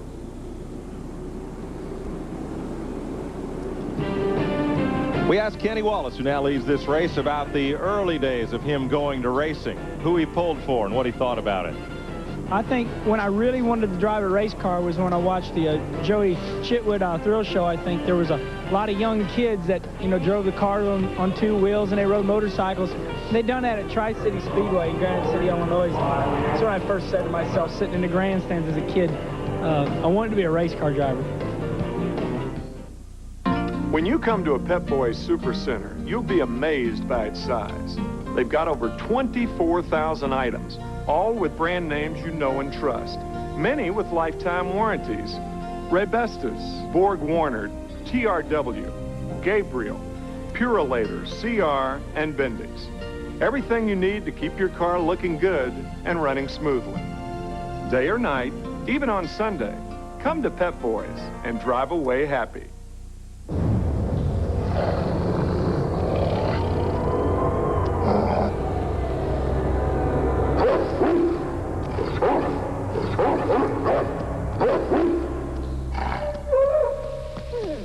The Honda V4 Magna. Nothing's meaner. And right now, nothing's hotter during Honda's red-hot deal days at your participating Honda dealer. But hurry, it ends April 30th. They test car batteries here. They test pickup trucks here. And when they test yard machines, they go here, Dave Spivey's house. MTD tractors, chipper shredders, lawnmowers, and edgers tackle the toughest jobs. Look for MTD yard machines at retailers near you. MTD. Wow! I like it! MTD yard machines, American made, American owned.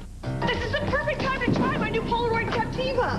Hey, Where's the picture? There's no picture? How can that be a Polaroid camera if there's no picture? The Polaroid Captiva. The pictures stay in till you take them out. Maybe if you shake it. Yeah, shake the camera.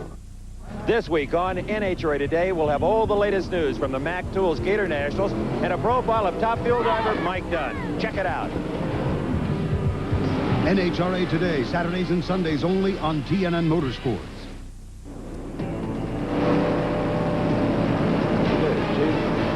Welcome back to Martinsville. 168 laps have been complete. Still a little cleanup going on out on the speedway. As you see the run back through 5th position there. And there aren't near as many as there were a while ago. A couple of cars have torn the gear out. Some have lost engines.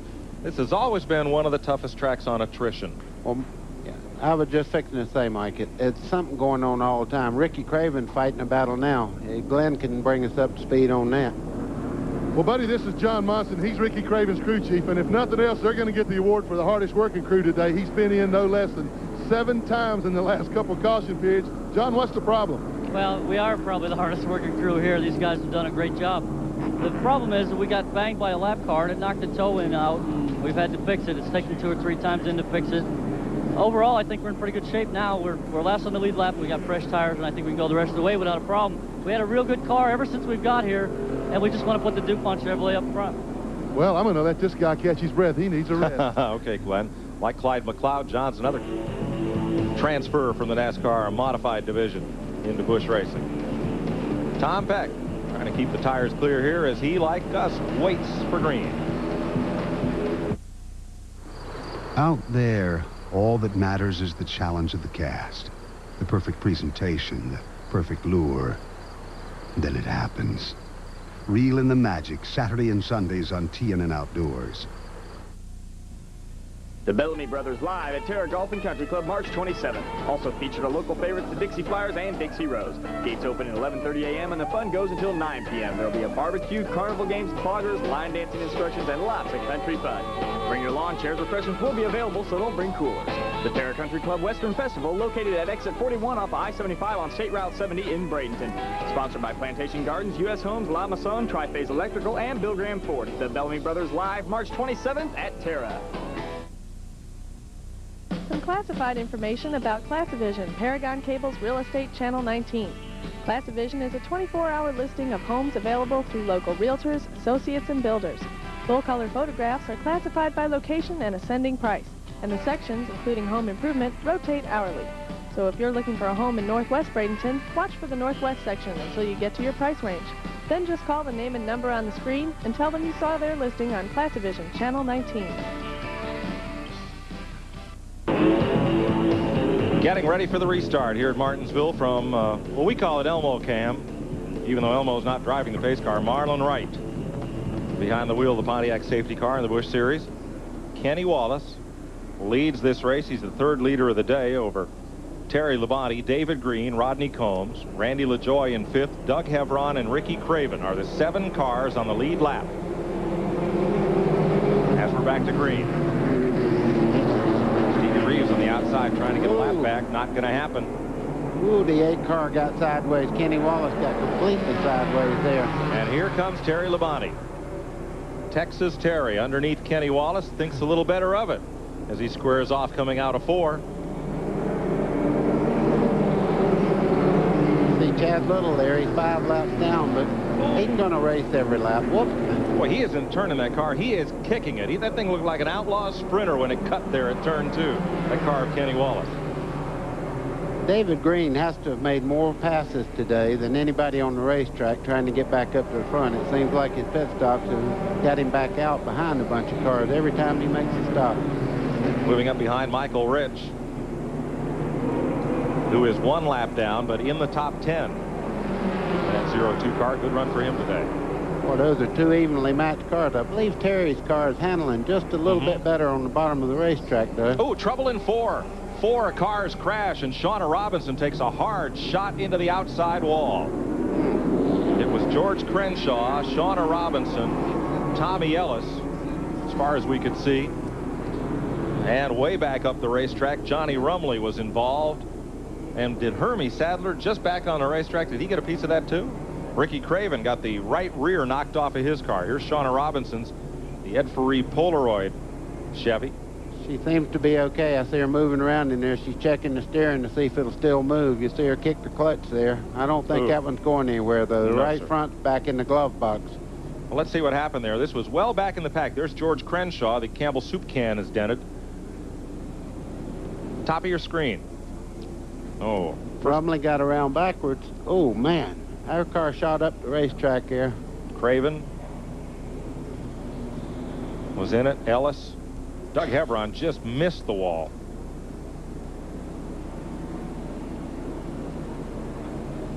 Hey, you see, Rumley just got sideways, and these chain reaction things. She went up over the back of Craven's car there and went straight into the wall. Boy, oh boy, she went. Shauna Robinson got right up on top of Craven's car, and it shot her straight in the wall. Here's what Carl Simmons, the flagman, saw. See it up there? Wow. Boom. That's a hard hit. From Tom Peck's car. Let's show you what he saw.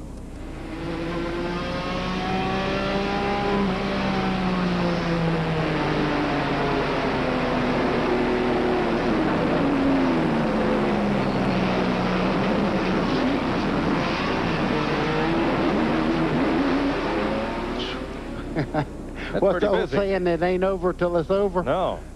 Oh, me. Shauna Robinson is okay, gives the fans a wave.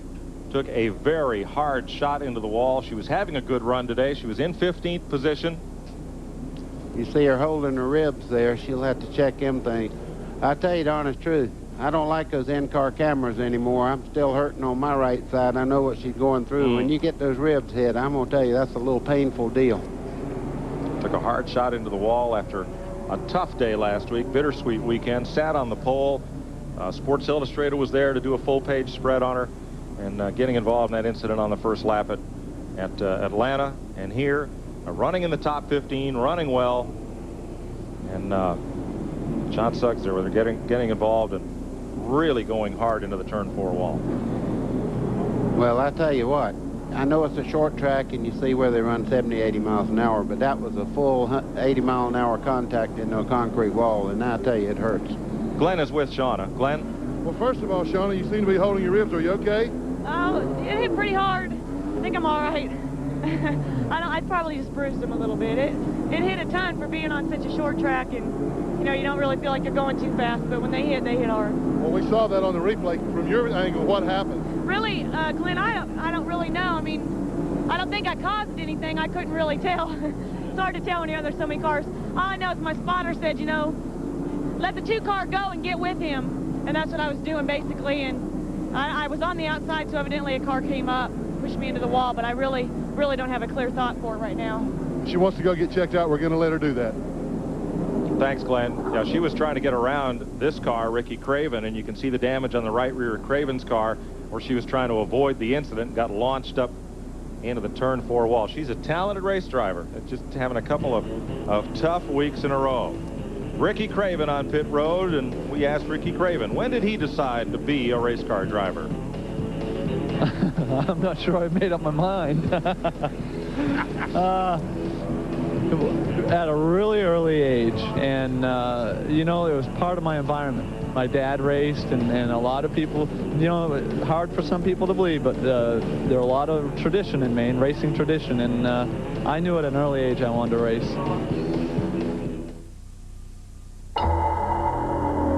Performance. Every element on the track is matched by one off the track. Off the track and into the high-performance furnace systems of Luxair. Speed is matched by high efficiency, protection by strong warranty, handling by quiet operation, and power by warm Luxair comfort. Winners in performance, #1 in comfort, Luxair. A reason for loving every season. When Burger King Flame Broiling went one-on-one against frying, you know who won? Flame Broiling won, 4-1. In fact, the Flame Broiled Whopper is the #1 preferred burger in America. And for a limited time, the Whopper is just 99 cents. 99 cents for the #1 burger. Welcome to We may not be the world's #1 fast food place. It just tastes that way. Get a 99-cent Whopper. at Burger King.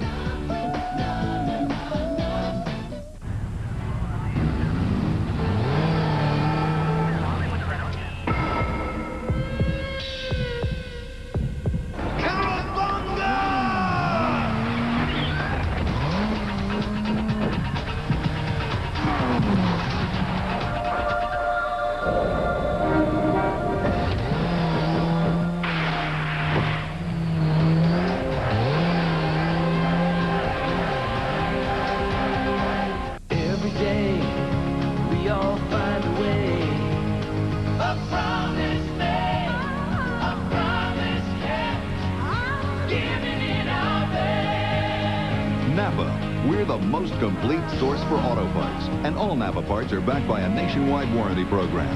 No wonder more Americans trust Napa to keep their vehicles running. We keep America running. We keep America running. Exclusive coverage of the Miller Genuine Draft 500 on TNN is brought to you by Napa. We keep America running.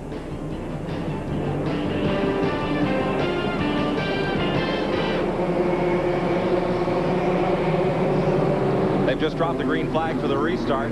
Chad Little trying to get back one of his 5 laps from the leader, Kenny Wallace. At TIC Financial on the side of Wallace's car, they manage fuel purchases and such for truckers, trucking companies. See Jim Bound going there. He's trying to get back on the lead lap here. The Lysol car is also 1 lap down, and look at how loose Kenny Wallace is running that race car. Terry Labonte's trying to get under him there. I believe he'll make the pass now. Just waiting to watch Wallace's rear end twitch there, and when it did, Labonte made his move. Very heads up, very opportunistic race car driver. And Tracy Leslie, who was 1 lap down, is also trying to get back on the lead lap, and there's David Green. Oh, we have a spin on Michael Rich. Spins it in turn 4, but keeps going. No caution. He got the black flag, though. Well, that wasn't for the spin. That was for, he was passing on the left trying to get in the restart lineup and kind of muscled his way in there, so he will get a consultation because of it. Now, Ricky Craven had to start at the end of the longest line because he pitted too early. He is the last car on the lead lap. A lot of tape holding that one together. Glenn? Well, Mike, more problems for Ricky Craven. You're looking at the tire, the right rear tire that came off his car was shown around everything. You see the big cut in it. Well, he had already changed his 4 tires under caution, but NASCAR did allow him a free change of this tire, but no other. So he's got 1 new rear tire on there. They wanted to change all 4, and NASCAR wouldn't let him. It has upset the handle even further, and the toe-in is knocked out again. They say no tire is as good as a new tire, but I tell you, when you do it and the air pressure's already built up in the other 3 tires, when you put a tire that's cold on there like that, it can really change the handling of the car. So Craven will have to fight his way from the back of the pack, and Michael Rich, who was in 8th place 1 lap down, now is still a lap down after that stop-and-go penalty, but he's at the tail end of being 1 lap down. Jim Bound on the outside of Terry Labonte. Well, Terry's making a move on Jim right now. He'll go by pretty easily. Terry Labonte is one of the few cars right now that can run right on the yellow line through the corner. Jim Bound in the Lysol number 63. He's just 1 lap down. He's now the 7th place car. Tracy Leslie in 72 is 8th in that same pack. See if Kenny Wallace can stay down. His car seems to be washing out in the center of the corner. See how far out it comes there? It's hard for him to get a good run at the back straightaway like that. A lot of smoke from Jason Keller, number 57, and he will take it to the backstretch pits. Wow. Jim Bound going certainly deep enough in the corner. He drove right up beside of Terry Labonte, but he just don't seem to have the angle off the corner to really make that move. Jim's older brother Chuck drove this car last year. Now he drives in Winston Cup for Bobby Allison, and no busman's holiday for Chuck. He had an 8:30 a.m. tee time this morning. Too bad, huh? Yeah.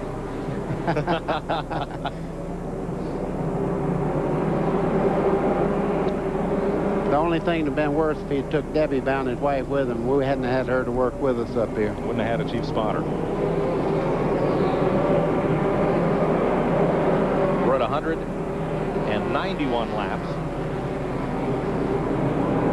59 to go here at Martinsville Speedway. No, that's not right. 109 laps to go. There you go.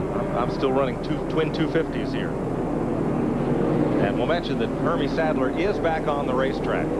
After a 49-minute pit stop, he is 102 laps down. But still trying to pile up Busch Series points, third in points today.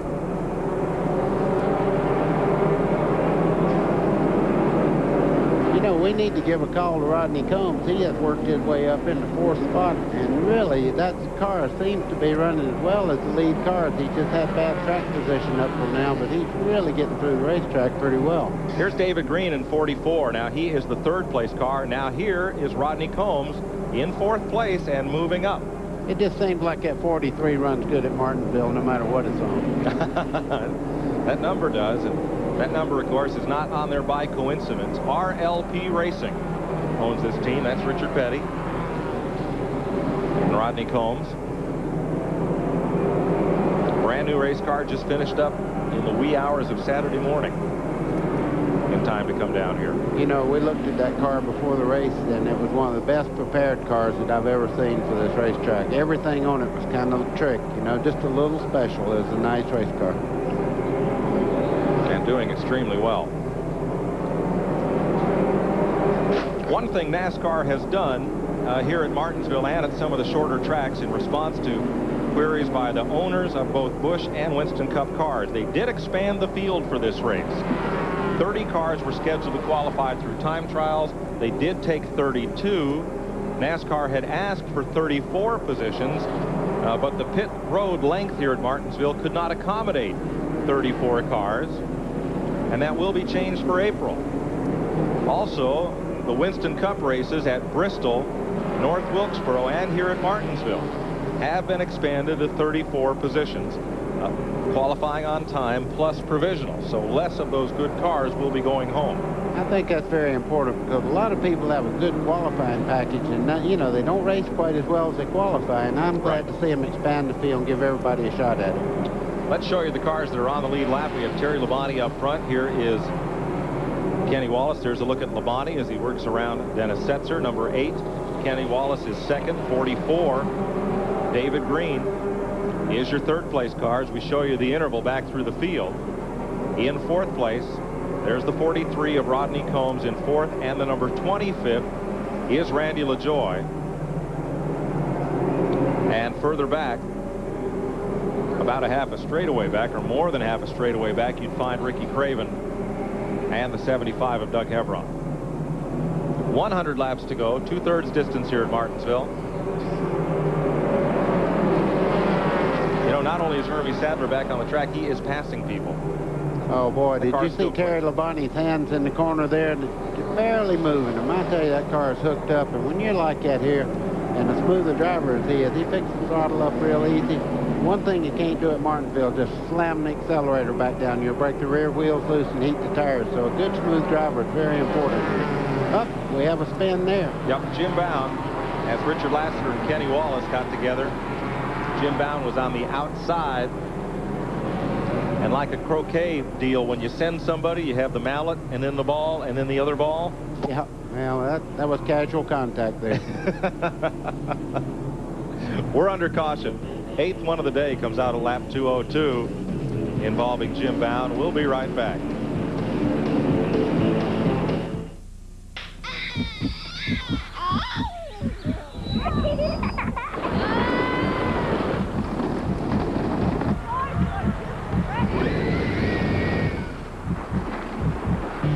Practice runs are over. The Katana 600.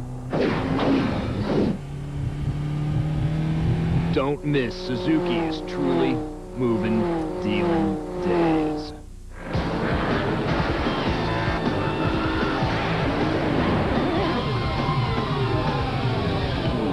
If you want to know why most NASCAR teams use a Sears Die-Hard battery, just ask a guy who didn't use a Die-Hard. Die-Hard, the official battery of NASCAR. For more power when you need it most. today. Only on TNN Motorsports. All the speed, all the power, all the drama. For up-to-the-minute motorsports news and information, turn to the leader. Race Day. With 2 live editions before and after all the day's racing events. From IndyCar to AMA to NASCAR. Catch it on Race Day. Today, 11:30 a.m. and 8:30 p.m. Eastern, only on TNN Motorsports. Riding with Tom Peck with 96 laps to go, Ricky Craven's made numerous pit stops after this incident, trying to get his car squared away. Here's what happened. Now you're seeing them out of turn number 2. Richard Lassiter about to be overlapped. Watch the black car, Kenny Wallace. See Jim Bound on the outside there. Right there, they make contact going in the corner, and that's the lightest point on the racetrack for the rear end of the car. And when you touch them, boy, it's over with. I don't think anybody really meant for that to happen. They just barely touched, and right at that position, you're on the brakes, the nose is down, and the back end's kind of like a kite without a tail on it. Jim Bound is still 1 lap down, but he'll drop from 7th, or 8th rather, to 14th position. There's a look at his car. Gets back out without losing a lap as we're about to go back to green. Only 3 leaders today: Hermie Sadler, Terry Labonte, Kenny Wallace. 4 lead changes. You know, I wish we could get down there and show them what big tape was. We had a roll of gray tape they were using on the Craven car, and this guy come over there a while ago with about a foot wide gray tape to fix the quarter panel. That was called big tape. And that guy was Big Rodney. Big Rodney. 3 wide into turn 1. That's not going to work. No, sir. I can't believe it. Everybody got through there. I don't think they can all believe it. Is that what happens when you hit somebody and knock them straight again? Yeah, that's when you say, great job of handling this. Yeah, right. Well, let's see that again. Okay, you see Little on the outside there. They make contact there. Tracy Leslie runs in the back of the 8 car. The 8 car comes up, hits Chad Little. That's kind of like John Wayne when he walks in a saloon and there's about 3 or 4 people in his way when he's after somebody. He just kind of got them all there. I'm not sure that Tracy even hit Kenny, or did Kenny go in there and get loose like he had on the previous restarts? I don't know. In any case, everybody straightened out. Great camera work. With back front's rubbing. Chad Little. That won't fix itself. It'll only get worse. Unless he can wear that sidewall down just a little bit and then not rub anymore. No, it's still rubbing when he turns it left to get in the corner. Trouble in turn 4. Richard Lassiter spins. Can he get it going? No. Caution flag. That's a bad place to be sitting there. I hope everybody can see him. Tracy Leslie trying to race Labonte back to the line. Can't do it. Can't get back on the lead lap. You know, several years back, Mike, that would have been a big pileup. But everybody's got spotters now. When a car spins like that, the spotters come out and say, okay, guys, there's a wreck coming off 4. Everybody slow down. He's in the middle of the racetrack, low or high. Tough break for Lassiter. And let me say, he is a much improved race driver over these last couple of years. He has learned a lot, qualified in the top 20 here. Got himself caught up in an incident or 2. Tough break. We'll be right back. Grab your sunscreen and get ready for a scorching spring, because Honda's Red Hot Deal Days are back at your local Honda dealer, and they're hotter than ever, with great deals on red hot new Hondas, along with demo rides, 0 down financing on many models, free service inspections and appraisals, helmet trade-ins, free Honda hats, and a whole lot more. You better get moving. Honda's Red Hot Deal Days end April 30th. Don't let it pass you by. Robert, all we need here is some oil and we'll be ready to crank. Okay. Yes, get us suitcases. I have one. Yes, sir, right away. Robert, we're out. Get us suitcases and fly. There's only one motor oil that Robert Yates Racing relies on for complete protection. Haviland Formula 3 from Texaco. That was quick. Yeah, they had it right down the street. The same Haviland Formula 3 you can use in your car. Buy a case of Haviland, get a free camera and a chance for a free trip on Continental Airlines. At AutoZone, most of our customers are folks who like to work on their cars themselves. But the ones who come in most often are those who work on cars for a living. Guys like Ed Graven. Now, Ed's garage is in Ogden, Utah, where most of the time you'll find him pulling an engine or sliding under a car. And just about every day, he drives past a half dozen other parts stores on his way to AutoZone. Because Ed knows that when it comes to getting the right part for the right price, there's just no place better than AutoZone.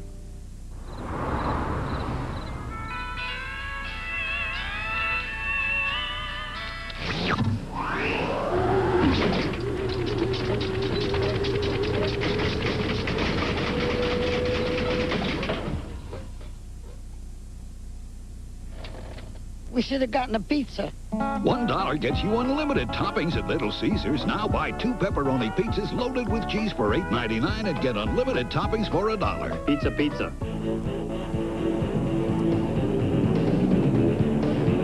Getting set to go back to racing here at Martinsville, but later this evening on TNN, inside Winston Cup Racing, 8 p.m. Eastern Time. All the inside news of the sport of Winston Cup stock car racing only here on TNN. Getting ready for the restart with 87 laps to go. 6 cars on the lead lap. We're now showing Ricky Craven 1 lap down after that last spate of green flag racing. See Tracy Leslie on the outside there getting a jump. He's trying to get back in the lead lap. I mean, he got a jump. That was a big jump. Up the outside comes Tim Fedua. He and Leslie and Larry Pearson are racing for 7th position. 1 lap down.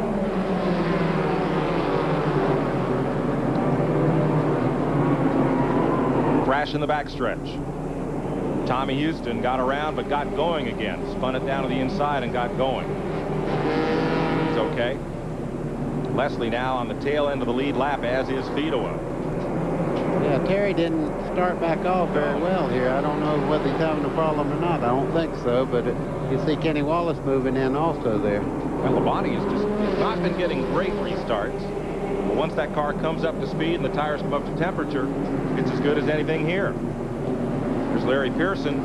See, Larry did turn left there. Yep. I mean, he was really getting a bite off that corner. Left front of Pearson's car there. Been in a battle with somebody. You can see his roll back all the way down the hood there. Pearson's the 9th place car. Now they're working the passing flag on him because Kenny Wallace is on the lead lap. So he gives Wallace the outside and Kenny moves on past. Well, I like to see that. I tell you, I like to see the leaders get to fight it out and see who wins and not have a lap car call us what happens in a race, you know? Big explosion, Tracy Leslie. Everybody trying to get by. Fedua gets by. Boy, Terry Labonte almost got in the left side there. You've got to be cool to do that. Will we get a caution? Oh, apparently not a lot of debris down in turn 1. We're going to stay green. We'll see. Right now. A little smoke out of Dennis Setzer's car. Shuffle it up. Setzer drops to the inside. Like a 35 car. Randy Porter coming back in the race. Good battle between Randy LaJoie and the 43 right here, Rodney Combs. LaJoie had tried to take a few bugs out of the left rear quarter panel of the black flag car. Oh, come on, man. All right. It's getting late. It's getting late in the day, okay? Folks, you can groan along with Buddy. It's all right. We don't mind. But Combs is going to hang on to that spot for the moment.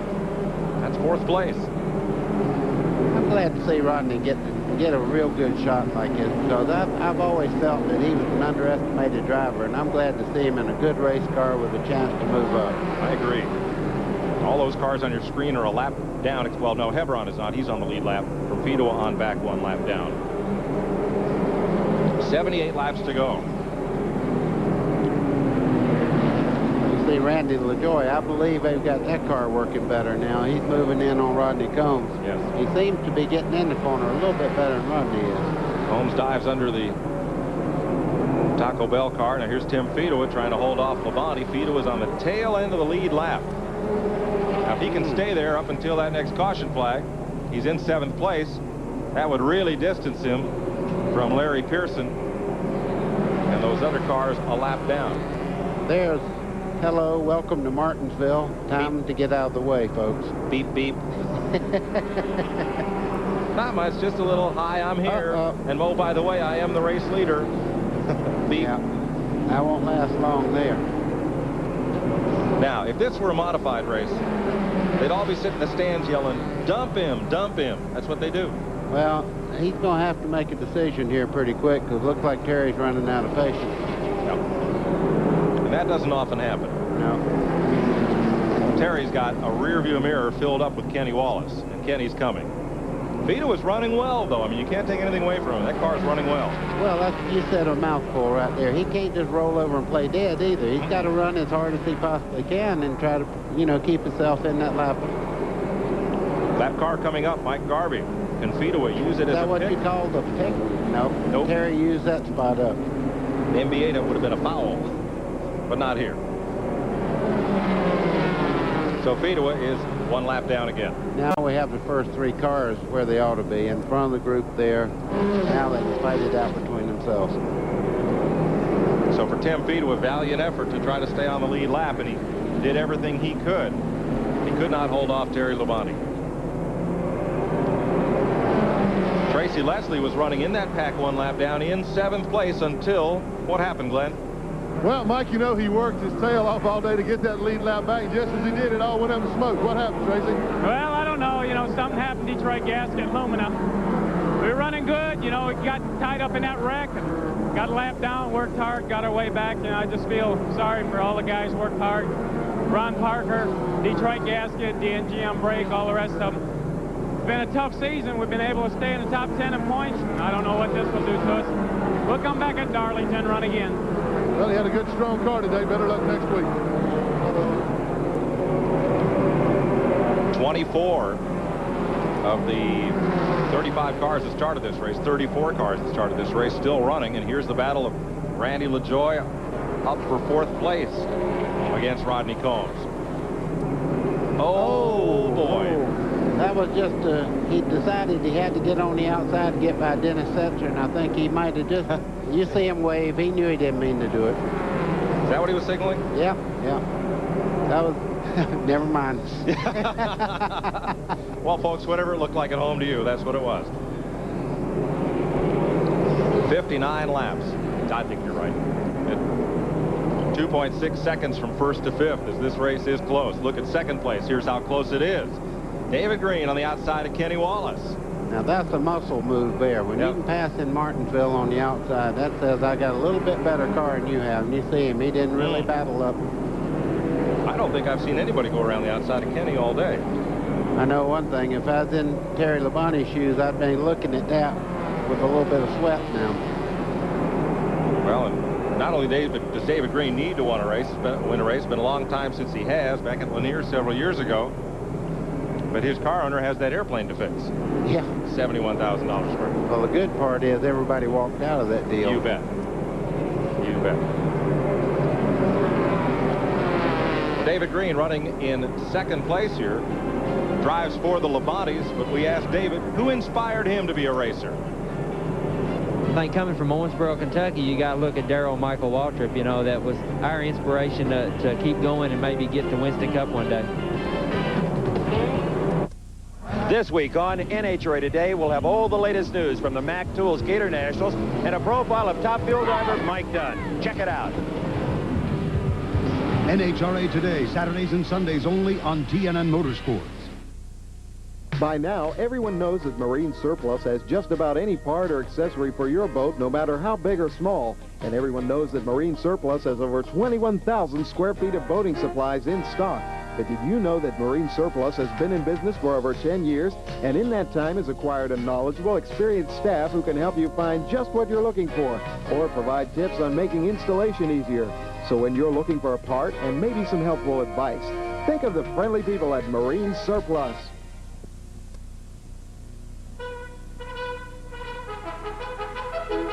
I'm bankrupt. Don't have any credit. Here, I'll approve your credit. I'll sign it with my silver pen. So remember, if you have any problems with credit, the Lone Arranger will come to your rescue, but only at the Used Car King. Hi-ho, King, away! Stay tuned for the continuing episodes of the Lone Arranger, brought to you by the Used Car King.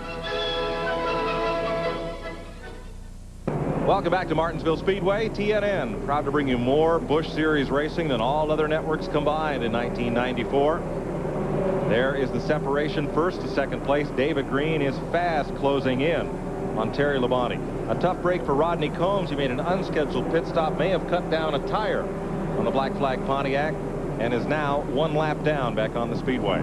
He's in 10th place. First to second. That's what I was saying a while ago when they were talking about Terry Labonte's guy wearing that hat and headed already for Victory Circle. It don't take but one little thing on a racetrack to cut a tire down, and all that's for naught that he's done today. That's right. Rodney Combs was going to the front, had to make that unscheduled pit stop. That leaves us just 5 cars on the lead lap. David Green in second place behind Terry Labonte as Mike McLaughlin takes the fiddle-faddle Chevy behind the wall and out of the race. Kenny Wallace in third. Randy LaJoie and Doug Hebron are on the lead lap. So there's Labonte, and David Green is closing right in. He's only about 3 car lengths back now. There's Kenny Wallace in third. Let's check with Glenn. You're looking at Bob Labonte there, the crew chief on his son Terry's car, and my curiosity got the best of me. I asked him, I said, Bob, why is it that after every restart it takes Terry's car a few laps to get going? He looked at me and said, I don't know, and if I did, I wouldn't tell you the truth. He's got a great sense of humor, but he does say that Terry's car is running exceptionally well right now. They're going to try to hold off David Green. That's a pretty good dilemma. Both his sons own those cars, one driving. Bob used to be the crew chief on the 44 car. Well, he better have a little concern about David Green, because David Green has run him down now, and they're within a couple of car lengths of each other. And you see Wallace has moved up. He's coming right along, too. We're going to have a big battle here for the lead before too long.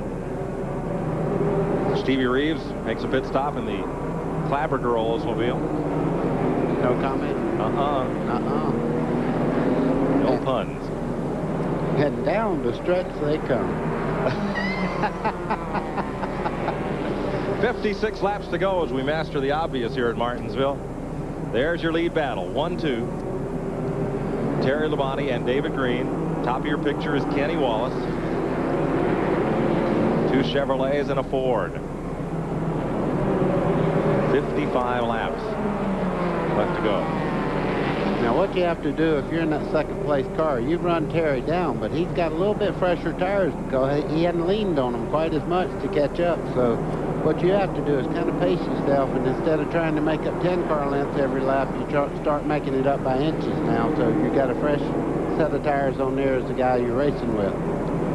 Used up his tires and probably used up a good bit of brake on that car too, or heated up a good bit of brakes. Yeah, I tell you though, it looks to me like, you know, this car set on the pole of Green's, and it has an advantage, I think, in the corner. It seems to be a little bit stronger through the center part of the corner than Terry Labonte is.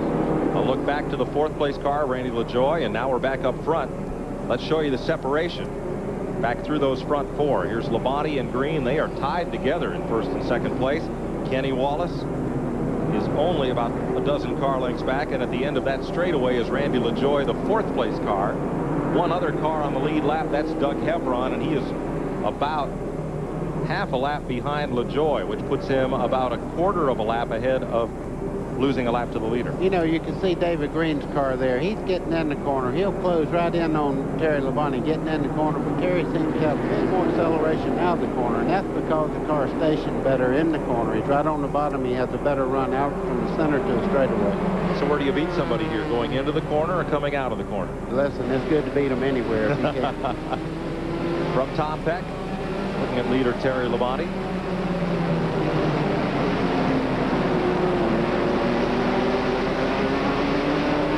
Terry's car accelerate up out of the corner there, right on by. Boy, when you get that run off the corner like that, it makes it look simple. He and David Green. Drop in Green is not letting Labonte get an inch away as they move past the Ford Credit Ford of Elton Sawyer.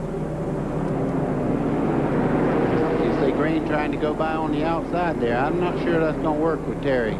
Terry's accelerating quite well from the center out. 48 laps to go. And Mike McLaughlin back in the race. That car has had a How many laps do you figure on? Well, that goes by hour now, don't you? How many hours has he spent in the pits? Right. Ricky Craven just ahead. Craven is 1 lap down. You can see Ricky Craven in there telling them go by on the outside. He give them a hand signal. They all remember this because someday Ricky Craven might be beating them, and they'll get out of the way for him, too. So Craven goes 2 laps down. He is in 11th place. Our camera car is working well there. He's giving us some beautiful shots right behind David Green's car. And up to speed after whatever driveline problems that Tom Peck had. Now, he's doing that for us, you know.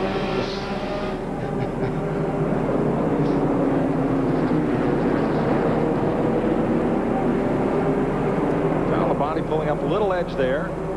Now he has to duck underneath Randy Porter and comes up to Tommy Ellis in the 05.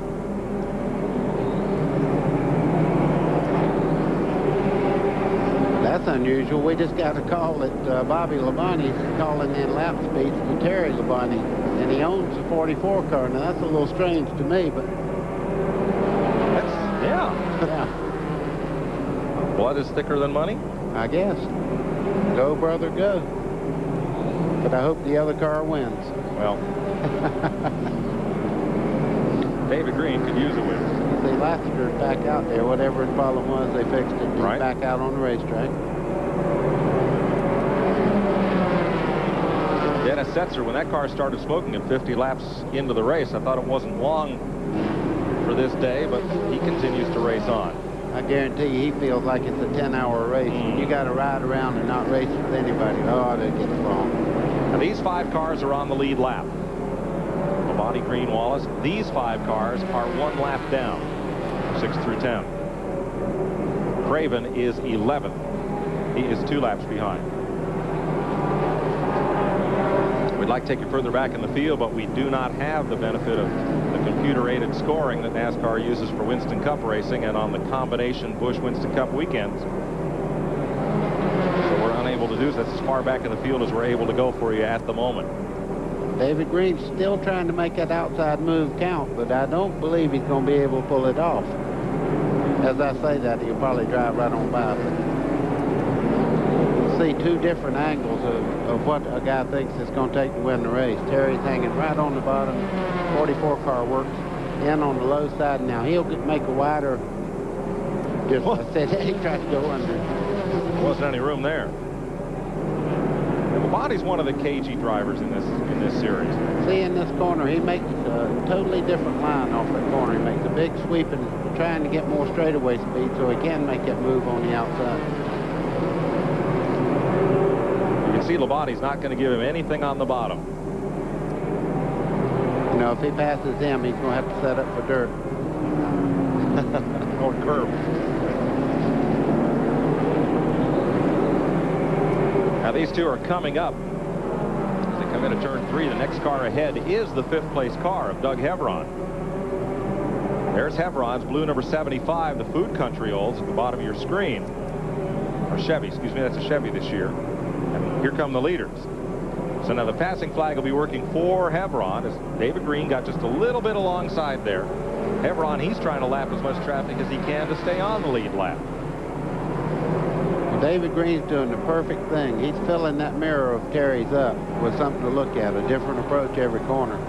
I noticed when he runs the same pattern as Terry does, that he does not gain quite as much as when he goes to the outside in the middle part of the corner there.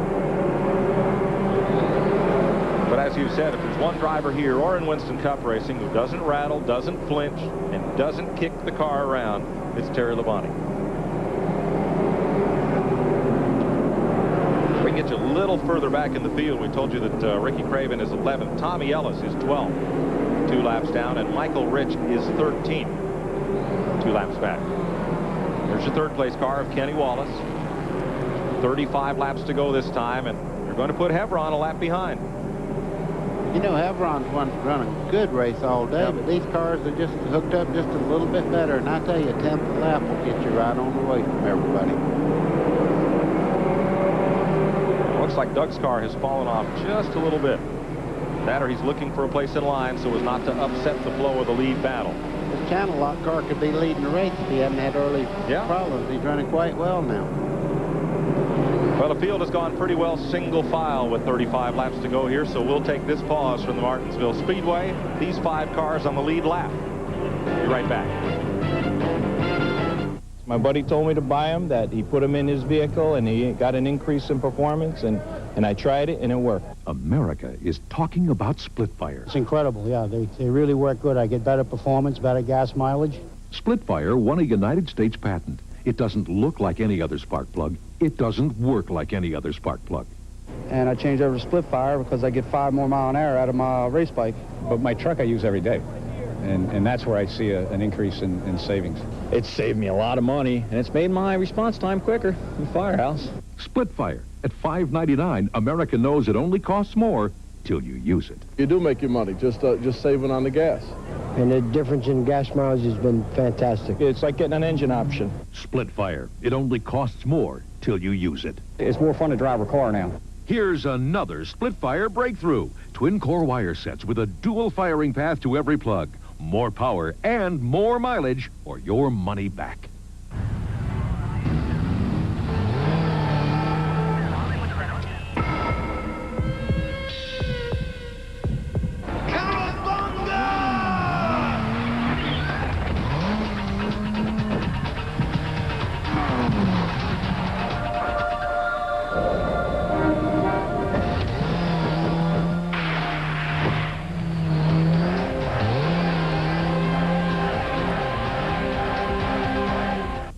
If you're looking for a reliable place for your car or truck, I've got news for you. Now at Pep Boys, $10 rebate on all Futura, Michelin, and Uniroyal tires in stock. Come to Pep Boys and drive away happy. Peerless Faucet didn't come up with the idea for a spout long and high enough to reach over and into large objects. We merely adapted it for the kitchen. High-rise faucet designs by Peerless. Get more out of your faucet than just water. Welcome back to Martinsville. 30 laps to go, and the caution has come out for a harmless spin by Elton Sawyer, the Ford red carpet lease. At turn at number 2, his Ford Thunderbird went around. There it is. Kind of all by himself. Yeah, you could see when he got in that darker area up there how much junk is on the top. Now here's what happened on the race back to the flag.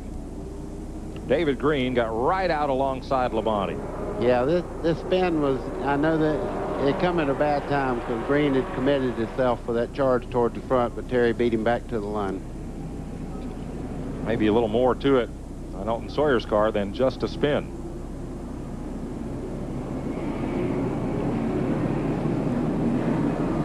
And Randy LaJoie is on pit road, really taking air out of the tires. Yeah, it looks like you're changing the air pressure in the right side tires there. As the last car on the lead lap, LaJoie had little to lose by pitting. 29 to go. 4 cars now on the lead lap as Doug Hebron had just gotten overlapped before the caution. Yeah, that was a smart move on the 20 cars part. I mean, he was running like 4th anyhow, so that he didn't really lose anything, and on the restart, he can close right up to the front. 1 to go. He better hurry, though. Yes, that's right. He may not get around to get in line. Not sure they anticipated there being 1 lap to go. It is Terry Labonte, David Green, Kenny Wallace, and here's Glenn. Mike, I asked Bob Labonte if the car was okay. He said, yeah. Terry said the car was okay. I said, does Terry think he can hold him off? Bob said, no, he doesn't think he can hold him off. Looks like Buddy's right. He said he could probably get around him on the outside. Well, Randy LaJoie does get up and into line, so the front 4 will be nose to tail when they take the restart.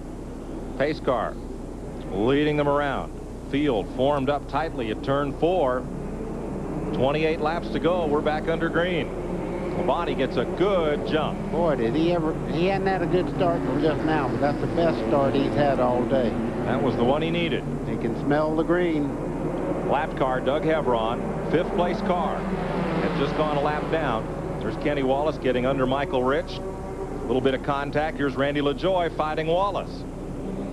And a little bit of contact. Well, now Randy's let the air pressure down in that right side, so the car will stick a little bit better. He should be able to move up.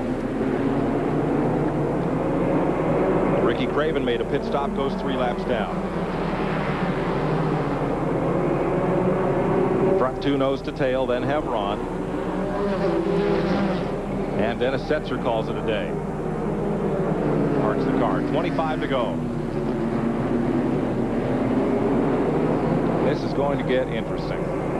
Always is. I love Martinsville. I love to watch the way everybody positions himself. Green, you know, he's in a spot there. He's running against his car owner's brother. He can't just run in there and bap him in the back end and turn him sideways or anything. He's got to be a little cautious about what he's doing. But he has so much car there. I think he'll make a move on the outside just like we seen a while ago. And I think he'll make it pull off. Well, he thinks so too. I don't know. I think if he had to give Terry a nudge to beat him, there might be a little discussion at the Labonte breakfast table, but I mean, that's racing. Can you really consider who's in that other car, or do you just have to race him like everybody else? Well, I can tell you, I was a teammate with Richard Petty, and it enters into the picture when you... well, those were Richard Petty's cars. Of course, I tell you, I didn't beat Richard that many times to have that concern, but when we did have, you know, 1-2 finishes, you naturally think, well, we got first and second already. Don't do something stupid, you know, that would cost us all. Terry Labonte has a lot of pressure to win. His sponsor has a lot of people here, and they're located very near Martinsville Speedway. David Green hasn't won in a while. He's running for the championship in this division. There's a lot of self-imposed pressure on him to win. Yeah, and I think Terry turned it up just a little bit, too. I mean, when you get this close to the end, you kind of don't worry about how hard you go into the corner. I noticed that Green's not pulling up on him quite as quick as he did before. Well, this looks, buddy, a lot like the last restart, where Terry would be quick off the corner, quick from the middle of the corner on out, and it took quite a while of green flag racing before David Green could get alongside. Well, Mike, you called a million of these things, and you know it's a game of inches. I mean, if you can gain an inch on a car, that's a bunch at the end of 200 or 300 laps. So if Green's got anything, he's going to have to pull it out of the bag here pretty soon. He's got 20 laps, 40 corners left to find, away past Terry Labonte. Kenny Wallace is third. Randy LaJoie is fourth. 1 lap down. Doug Hebron is fifth. Tim Fedewa, Larry Pearson, Jim Bound, Johnny Rumley, and Rodney Combs are 1 lap down. 2 laps down now. Tommy Ellis and Michael Rich, 3 laps down. Ricky Craven, 7 laps back. Robert Presley, and 8 laps down. Tommy Houston, Stevie Reeves, Randy Porter. Well, I tell you right now, they're almost evenly matched. And right behind there, you have 2 cars that are really going at it, too. Randy LaJoie has pulled down on Wallace now, and they're running really close. You see them coming off the corner here. Good battle. Yeah, that's a good battle. 3rd place at stake there. So 2 Chevys fighting for first, and 2 Ford and a Chevy fighting for third. 16 laps to go. Fedewa and Pearson are side by side entering turn 1. That's a good race as well. That's for position. Would you say it's head by a tick right there? No, I would never say that. Oh, boy, Well, I had to have one in there as bad as the ones you've thrown out today. Sorry, guys, I won't do that anymore. Till next time. 15 laps to go. And Larry Pearson did pass Tim Fedewa, and that was for 6th place. David Green right back on the bumper of Labonte. There they are, front straightaway. And traffic is ahead. In the form of Robert Presley, Randy Porter, Mike Garvey. They will be a factor. That's the one thing you always worry about in the closing laps of a race is what kind of traffic am I going to get into, and am I going to get through there as clean as the 2nd place car, or am I going to get caught behind a car that slows for some reason and maybe lose the race by making a bad move in traffic. We'll give a call to Robert Presley. He got completely out of the throttle, let that lead group by. Now they move past Porter and come up on Mike Garvey. And so traffic is not a factor here. Ricky Craven, next car ahead. You know, you see Mike Garvey there. I'm going to just talk for a second because this is a replay of just a while ago. But Mike Garvey's been out there all day, and you say, why would a guy get out there and ride around like that? Mainly to prove that they don't quit. Like Richard Petty used to tell me, we're going to win some, we're going to lose some, but we're not going to quit because we're losing. And I always thought about that in my racing career. You know, you don't quit just because you're off a little bit. Good point. First, second. Here's third and fourth. Wallace and LaJoie. Well, David Green is going to have to reach into that hat pretty quickly here. He has 10 laps. Wow. 10 laps left. Yeah, this is when you let it all go here. You don't worry about the brakes. If you still got them, you use them. It's a little closer going into the corner, and Terry pulls him out of the corner. You know, one thing you can bet, nobody's saving anything now. You see David Green making that move to the outside, but Terry will come off the corner just a little bit stronger and close the door on him coming out of the corner there. What he's doing, he's using a lot more tire up in the 44 car, trying to make that move on the outside. He's going to have to cool himself, run the same groove as Terry Labonte's running, and hope for a mistake, I think. Hope Terry Labonte makes a mistake? Well, he just about made one just then. 2 chances of that happening. Slim at 9. No, Slim and Jim. Oh, Slim and Jim. Okay. 8 laps to go. David Green. He was alongside Labonte. I think probably had the pass made and the caution came out. I mean, he hadn't made it, but he was there, and he's there again. I thought you was going to say, don't break my window, Slim. Oh, pretty close. He's rapping on the pane. He's got the window unlocked, and he's starting to lift, okay? 6 to go.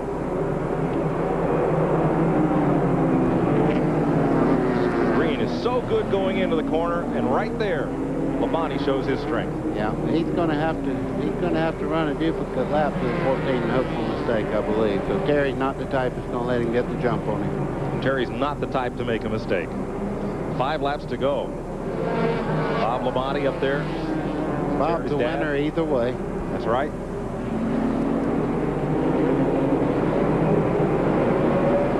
And it's a car length and a half.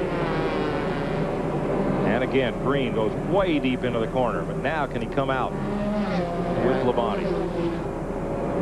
Tom Peck ahead. 4 laps to go.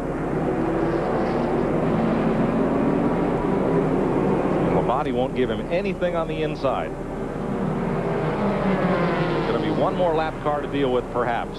That's our camera car. I know he won't be a problem. Labonte just a little double twitch of the wheel as he comes off the corner. 3 to go. Green's going to try it again. Very good. Oh, up the outside. All the way up the side of him. But not coming off the corner. It'll be 2 laps this time. Tom Peck stands hard on the brakes to give the leaders an unimpeded path around the outside, and almost got gathered up in it. 2 to go. David Green again takes it down hard into the corner, comes right up to the right rear wheel of Labonte, who slams the window in his face. Coming up for the white flag. This will be it. And Tommy Houston in trouble way up on the outside. Drops down out of the way. 1 lap to go. White flag. Traffic ahead. Last chance for David Green. Labonte comes up half a car with Green is there. Labonte powers off the corner once again. What a great drive by both of these guys. And I'm going to tell you, Green has done everything he could do, and he's going to make one more. Cannot pull it off. Look to the inside. Labonte will win it. Terry Labonte scores his 4th career Busch win. Kenny Wallace holding off Randy LaJoie for 4th. And Labonte will now lead the Busch Grand National standings by a whopping 159 points. A lot of fellas here are going to be glad he's not running this whole season, because he has been tough. He just might. For his hometown sponsor, MW Windows, Terry Labonte will be driving into victory lane when we come back.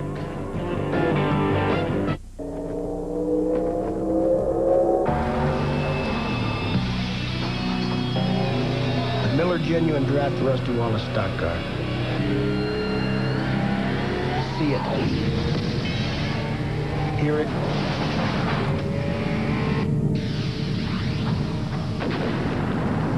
Feel it.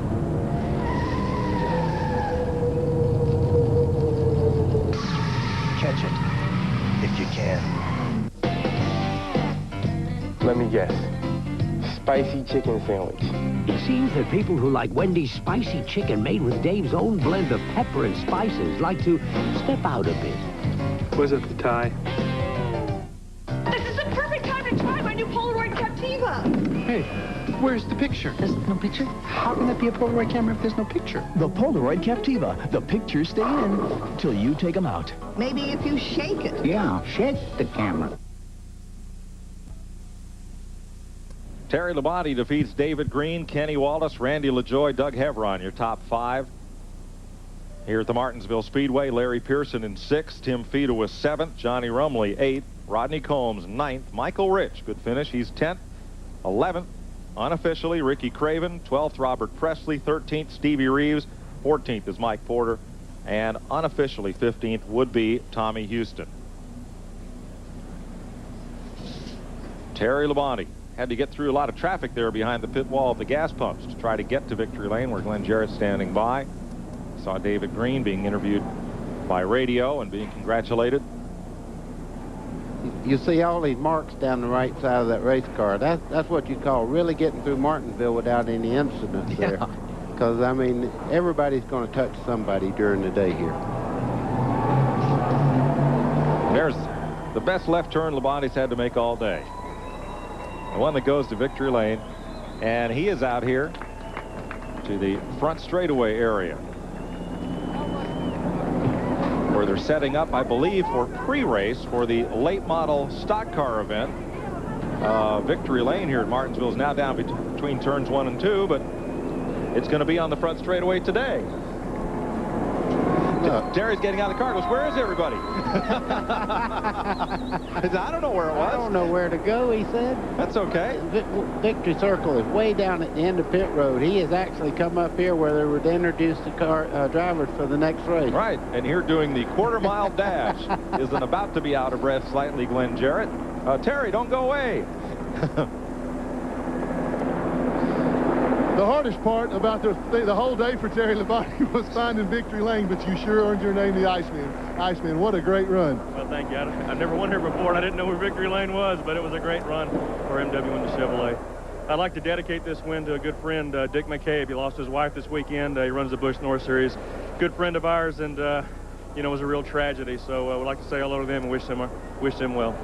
Terry, you ran the last 60, 70 laps with the guy filling up your mirror. Looked like he had a faster race car, yet you were able to hold him off. Well, I tell you what, that flag came out, saved me a little bit because I was about out of brakes and my tires were hot, and he was catching me.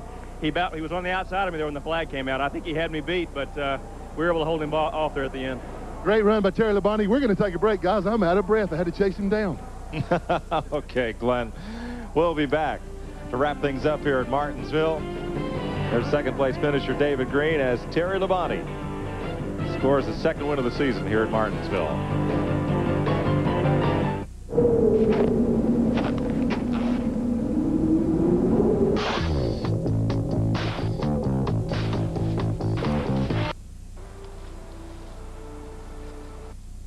It's easy.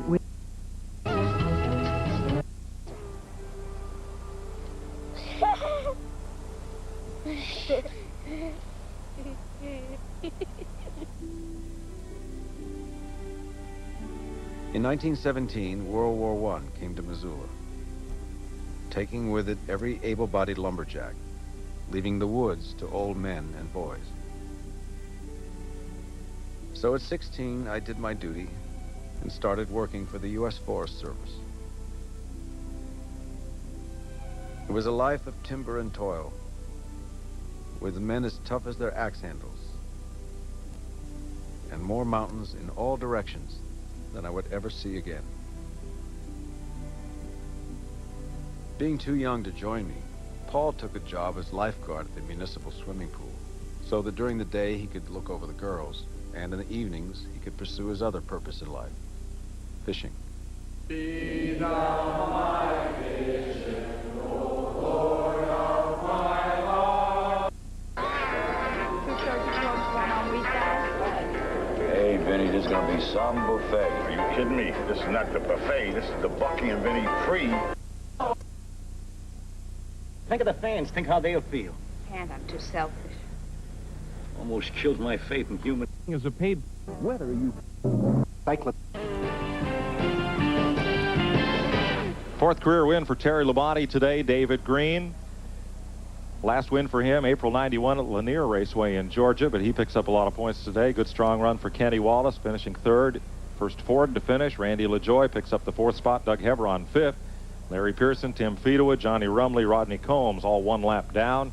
Tommy Ellis 2 laps back in 10th.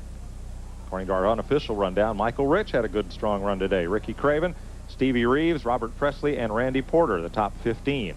Then Tommy Houston, Bobby Dotter, Johnny Benson, after a lot of time behind the wall, came back to finish 18th. Mike Garvey and Elton Sawyer, the top 20 here at Martinsville today.